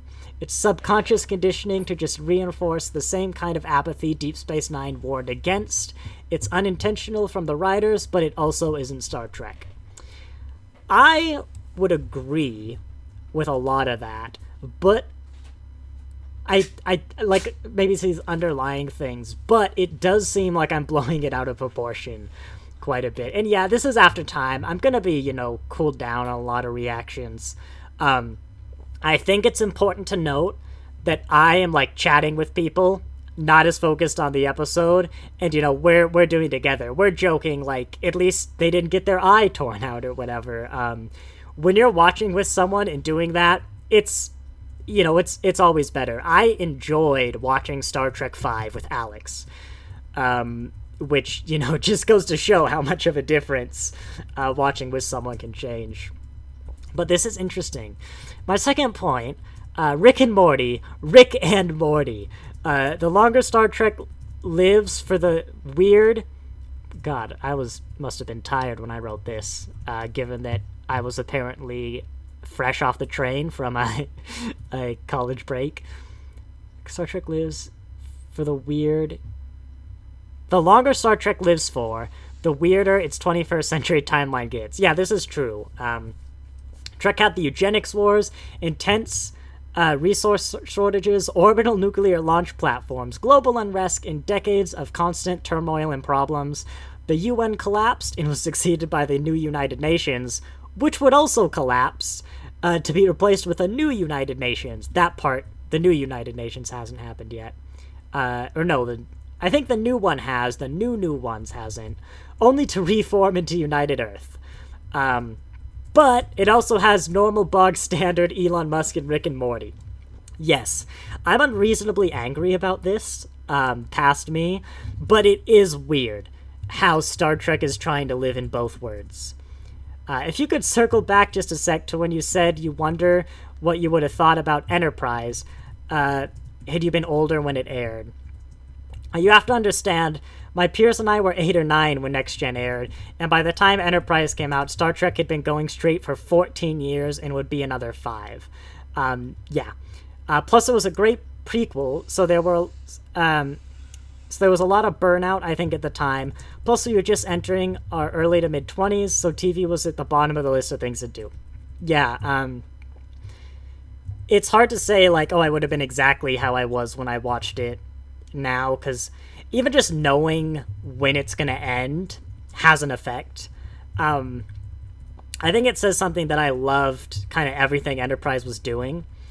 I might have been... Like, Star Trek was a dead franchise when I got into it. You had the reboot movies, but, like, we had abandoned the prime timeline with no sign of returning. At least as far as I was aware, Looking back now, it does really seem like Star Trek never died. It was always in some form of, like, production or work between, again, 2005 and 2009. In my head, Enterprise in 2000... Like, Enterprise, the past, and 2009, something I remember when it came out, are far apart, but that's only 4 years. And in my head, the reboot movies and Discovery are light years apart. In reality, I think Beyond and Discovery are the same year, which God knows how that happened in my head. Maybe because I didn't watch Discovery till Picard came out. But, I'm kind of surprised at how angry I was at this episode. Yeah, and I even said in that comment, although I guess if you're gonna pick a modern show that'll still be around in 4 years, the one with an order of 700 episodes is a good bet. Yeah. Wait, what do you mean 2024 is 2 years away and not 4? Yeah, I hated this episode in the past. Like, wow. They feel far apart to me, too. I'm glad it's not just me, because, like, I was 16, which... I mean, where was I in 16? Like, yeah, I was older, that's memories I should have, like, being 16. But, wait, I'm gonna look this up, sorry. Star Trek Beyond, and bear in mind, that's when Discovery aired. Like, in my Watch Order guide, I recently had to write when Discovery came out. Discovery's first episode aired 7 years ago. Discovery is as old as the Next Generation was when it ended. What? Discovery is the age of Tom Baker's run as the Doctor. Discovery is the length of the 9th, 10th, and 11th Doctors combined. And, like, I was like, no, it can't be. I always catch myself thinking that Enterprise, the show, is the new Star Trek thing when the final episode of that show came out in 2005. I never do that. To me, Enterprise is the classics. The reboots are the sort of Paul McGann. The, like, not quite classic, not quite modern. But, like, Discovery is firmly in the bottom. Star Trek, what is it? It's not Battle of the Binary Stars. Discovery, episode 1. What the heck is it called? The Vulcan Hello. I knew that. The Vulcan Hello. Which, actually, I did watch The Vulcan Hello on CBS when it aired, because you didn't need CBS All Access to watch it. I recorded it, because I was the first time in, like, many years I'd done something with TV commercials, and I couldn't sit through the TNG episode that came before, but, So The Vulcan Hello was the 24th of September, 2017. I need to revise my script document, because, yeah, Discovery is 6 years old. Okay, like 5 and some change, but 2017 to 2023, Discovery is, like, 6 years old. Beyond was July 22nd, 2016. So July, August, September, October, November, August, September. So 14 months between the release of Beyond and, The Vulcan Hello. But Discovery was announced, Discovery would have been announced, let me see. Star Trek Discovery Memory Alpha.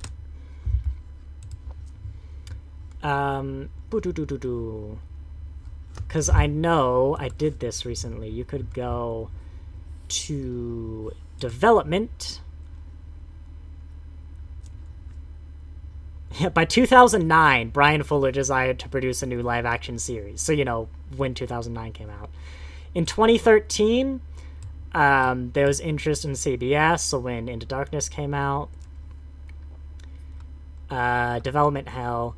On the 9th of February, 2016, so March, April, May, June, July, 5 months before Beyond came out, Discovery was announced. The announcement of Discovery predates the release of Beyond, and that is something I cannot reconcile in my head.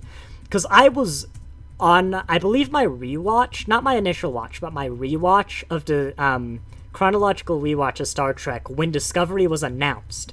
I remember I was on Deep Space Nine, I think, and I was like, well, now my chronological rewatch is kind of ruined. Maybe even...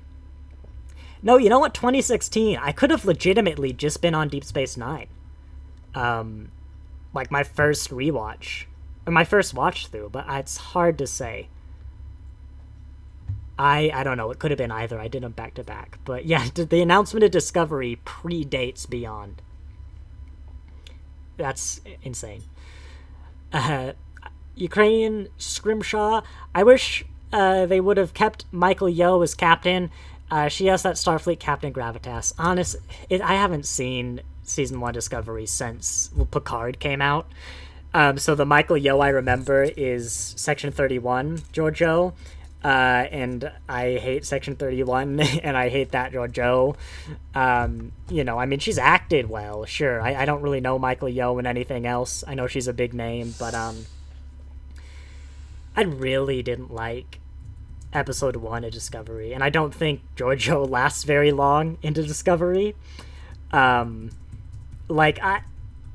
remember getting progressively more disillusioned is sets and stuff were announced. It was it was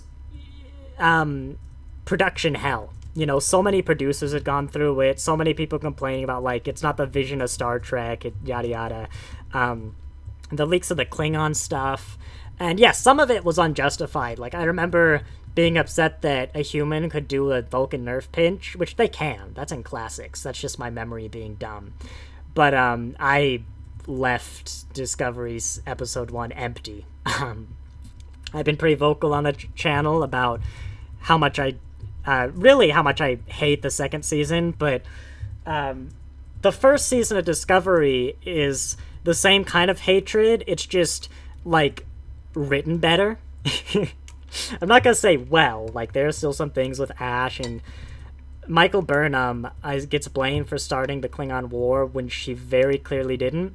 And not only should she know that, but the Federation should know that, and all her friends should know that. And, like, I'm not getting to the rant, but yeah, people know I don't like those seasons. And it's hard for me to look at someone like JoJo and be like, this is great. Unless it's like Anson Mount's Pike, who was just such a beacon of light in classic Trek in that second season that, like, yeah, he was great. It's like, even then when we were doing these watches, I'm like, actually, these performances are really good. They're just not what I want from a Star Trek, or not in a show I like. So yeah. Ooh. Again with Ukrainian Scrimshaw, a little before your time, but she was in Crouching Tiger, Hidden Dragon, which was huge in the early 2000s. Really good movie if you ever have a Sunday afternoon free. I recognize both of those movies. I thought she had only recently gotten really big with Everything Everywhere All at Once, which I haven't seen. I've seen Star Trek, I've seen Doctor Who, and that's basically the extent of my media for the most part. I didn't realize if she was like a big name for longer than that. But yeah, I know now she's so big that people just think Section 31 isn't gonna happen because she's too big for it. But I know she's like, yeah, she still wants to do it from the last things I've heard. She's like, oh yeah, I'm gonna go back to Star Trek. And yeah, I mean, good for her. You know, she's having fun, but her character and her show are not for me. It's so weird as well on this Memory Alpha page, just seeing 23rd century Discovery. I will say, though, in this clearly photoshopped picture of all the cast, I'm sorry, this is absurdly... This is absurdly... Go to Memory Alpha. You know what? No, here it is, just in the chat. This is such an absurdly photoshopped picture of everyone on the transporter. In fact, why is Lorca there? I don't know, but Georgiou is the most Starfleet in this picture. Definitely. You need to go back and watch Crouching Tiger, Hidden Dragon. Wait, that's one title, isn't it? I thought Hidden Dragon sounded less familiar. But yeah. I think that's probably it. We were only going to do 3 episodes. I'll probably be back around like sometime between 4 to 5 sporadically to do like an episode a day, maybe a second one on other ones. I don't know. Those are work times. We'll see. I think from this, especially if people can show up to the streams, that I'll get through Picard. Because, yeah, it's just much better when you're watching with someone and we're kind of doing this. And I like, even though we're really not paying much attention, this kind of dissection, and I like the talks. It was great, Ukrainian Scrimshaw, the kind of like in-between talks we had about Doctor Who and just the shows in general. I'm so happy that people were showing up to this. Because I was a bit afraid with like literally 2 hours before we started. I was like, yeah, I can do that. Alex is going to be gone getting a haircut. And then, yeah, this was fun. I think I'm definitely, at some point, going to go back to the classic series. Like, I don't know, probably TOS will start, but we'll see. And start watching them as like weekly watch throughs, just to get classic representation and review on the channel. Probably gonna be a bit. I don't remember my reasons for wanting to wait. Oh yeah, so maybe to find a better time slot for it. Whatever, like maybe get my own recording space, get more set with making normal videos. Because I can get the watch through guide done before Picard premieres. I'm pretty confident in that, but I want to stick with it and get more. You know, I've got an ideas list of like so many good ideas, but the motivation and the time and everything to just assemble these episodes. My watch order guide, if you watch it, you'll see is going to be a different style where I'm going to be sitting down and talking. You'll see me on the camera, like my video reviews, but it's also going to cut to, you know, those clips or whatever, like what's currently on the Star Trek main videos playlist. But I'd love to look through my ideas list and kind of pull some things out. But I'm sure we can find time to, over the course of 15 years, getting through classic Star Trek. And you know what? We'll see. Maybe after Picard, I'll just start in these dead spaces between series. We might just watch some classic episodes as a watch-along, just, you know, for laughs. We'll see how it goes. Ukrainian Scrimshaw, I'll stay more focused on Picard in the future. I can get sidetracked. No, those were the best parts. The most boring part of these 3 episodes were when you were, like, playing a game, and I thought it was just kind of me. Like, yep, I know these these things. But I'm glad you enjoyed it. I'm glad people seem to be enjoying this. It's, you know, not gonna get a whole lot of views. It's never gonna be a big view draw. But maybe when it becomes regular, you know, when I do my reviews, I don't have a huge audience. You know, the subscriber count's good, but we're almost, what, are we about to hit 3,000? No, 2,300, I think, which is gonna be a fun milestone. I like that I get people. I have enough to get, like, at least 1, sometimes 2 people in for the live streams. And this is a very unfriendly time. It's unfortunate living where I do in Pacific Star Trek time. Pacific Standard Time. It's very hard to schedule good hours. Even 3 at p.m. for me is 6 p.m. for the East Coast, which is, you could do it. It's kind of dinner. It's getting late, but that's a start time. For Europe, it's like 11, 12 p.m. I'm amazed Aniket, who's very regular on my reviews, it's 1 a.m. for him in India when he shows up for these. I'm like, God, you really want to watch these? Maybe, but, you know, it's an unfriendly time zone to work with, the West Coast, but, so I'm very glad to see people coming in, for this, like, literally you had 2 hours heads up. It's always fun to hang out with the Star Trek fam. I agree. But, I think we can probably start wrapping up. Tomorrow, I work. But yes, I think maybe around 4 or 5 we can come for episode 4. I might not do one every day. But I might do more Thursday, because I work from home. So there's more time to do things. But definitely, episode 9 on the normal stream time. I never reviewed it, so I kind of want people to be there. Noon PST is a great time globally, and, you know, I don't want people to miss out. Hopefully it's good for you as well. Central Time works out so nice for stuff in North America, only an hour or 2 from either side. Yes, not a lot of people live in there, which is why it never really comes up. I mean, you know, a lot do, but then it's not the population centers of America. But that probably is nice. A nice little middle ground. And the good thing is, when you really worry about... When you speak English, you're never going to cater to Australia because the times just don't work. So you care about the West Coast and East Coast of America, the UK and Europe are kind of the big ones that you can find times that, like, work for everyone for the most part, especially weekends. But because you're doing the West and East Coast of America, everything in between just falls in line.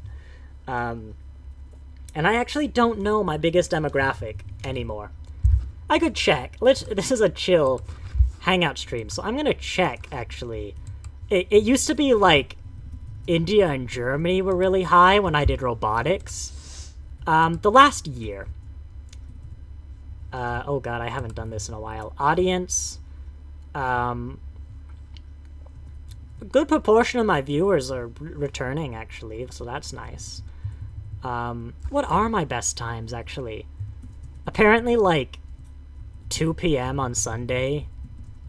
Friday afternoon. Okay, so this makes me feel better. 42% of my viewers are American. 9% English in the past year. 4% Canadian, then 3 German, 1 Indian. So yeah, catching America's usually good enough. But, you know, I like to include everyone. As many as I can. And, given my demographic is English speakers, that generally means America and Europe is what you can get to work. Nice to see, though, people are using those subtitles. They take ages to write, even though I only do them for scripted videos, and even then, it takes hours to get the subtitles done. But yeah, I had a lot of fun. This was great. My average demographics, 34 to 44-year-olds are the most common, then like 22% for that 25 to 34. Actually, that's getting younger. Where am I? My age group is 15.3%. But this is not surprising. I cover Star Trek. Like, yeah. I'm actually surprised. The younger demographics in the past year, but maybe Prodigy sways that? I don't know. That is interesting. What this means, though, is when we show up to Bozeman, Montana in 2063, there's going to be a crowd. Like, yeah, I've got a good chunk, like 15%, 45 to 54-year-olds. I'm pretty sure that's not common, and that is definitely, yes, people like my dad's generation and you, Ukrainian Scrimshaw, who grew up with Star Trek. I really hope you're at least 45 now, having said that. But, yeah, that's the older Trekkies. But actually, my audience is more skewed. I mean, you know, we're still talking 44 and below. This is like middle age and down, but that's younger than I would have thought. I am very happy we checked this today. I guess I do Eagle Moss content. Actually, that's pretty big. And maybe that caters to the younger audience? Ooh, I don't know. Interesting. Interesting. But, I think we're gonna wrap it up, after potentially, calling Ukrainian Scrimshaw older than they are.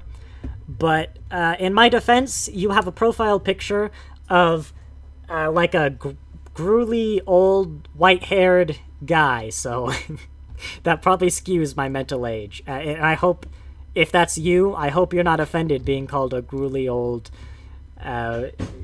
we should stop talking. Yes, hopefully we'll see you more of each other this week. But I'm glad we could do this to bridge the gap, because I've recorded reviews with Alex. Huh? We did the recording of the Starship reviews. Oh, yeah. I don't know when that next bit's gonna come out, especially if I'm doing these live streams, but I'm glad. The only big video is gonna be the Watch Order Guide, and that's like just before Picard comes out. So I'm glad we can fill the gap. It's not just like a month or so with nothing. But, without further ado, I've drunken 2 full water bottles. I really need to use the bathroom. So, thanks for watching, and I'll see you next time. I forgot about the pop-up. Hang on. See you next time. I'm remembering. I'm getting better.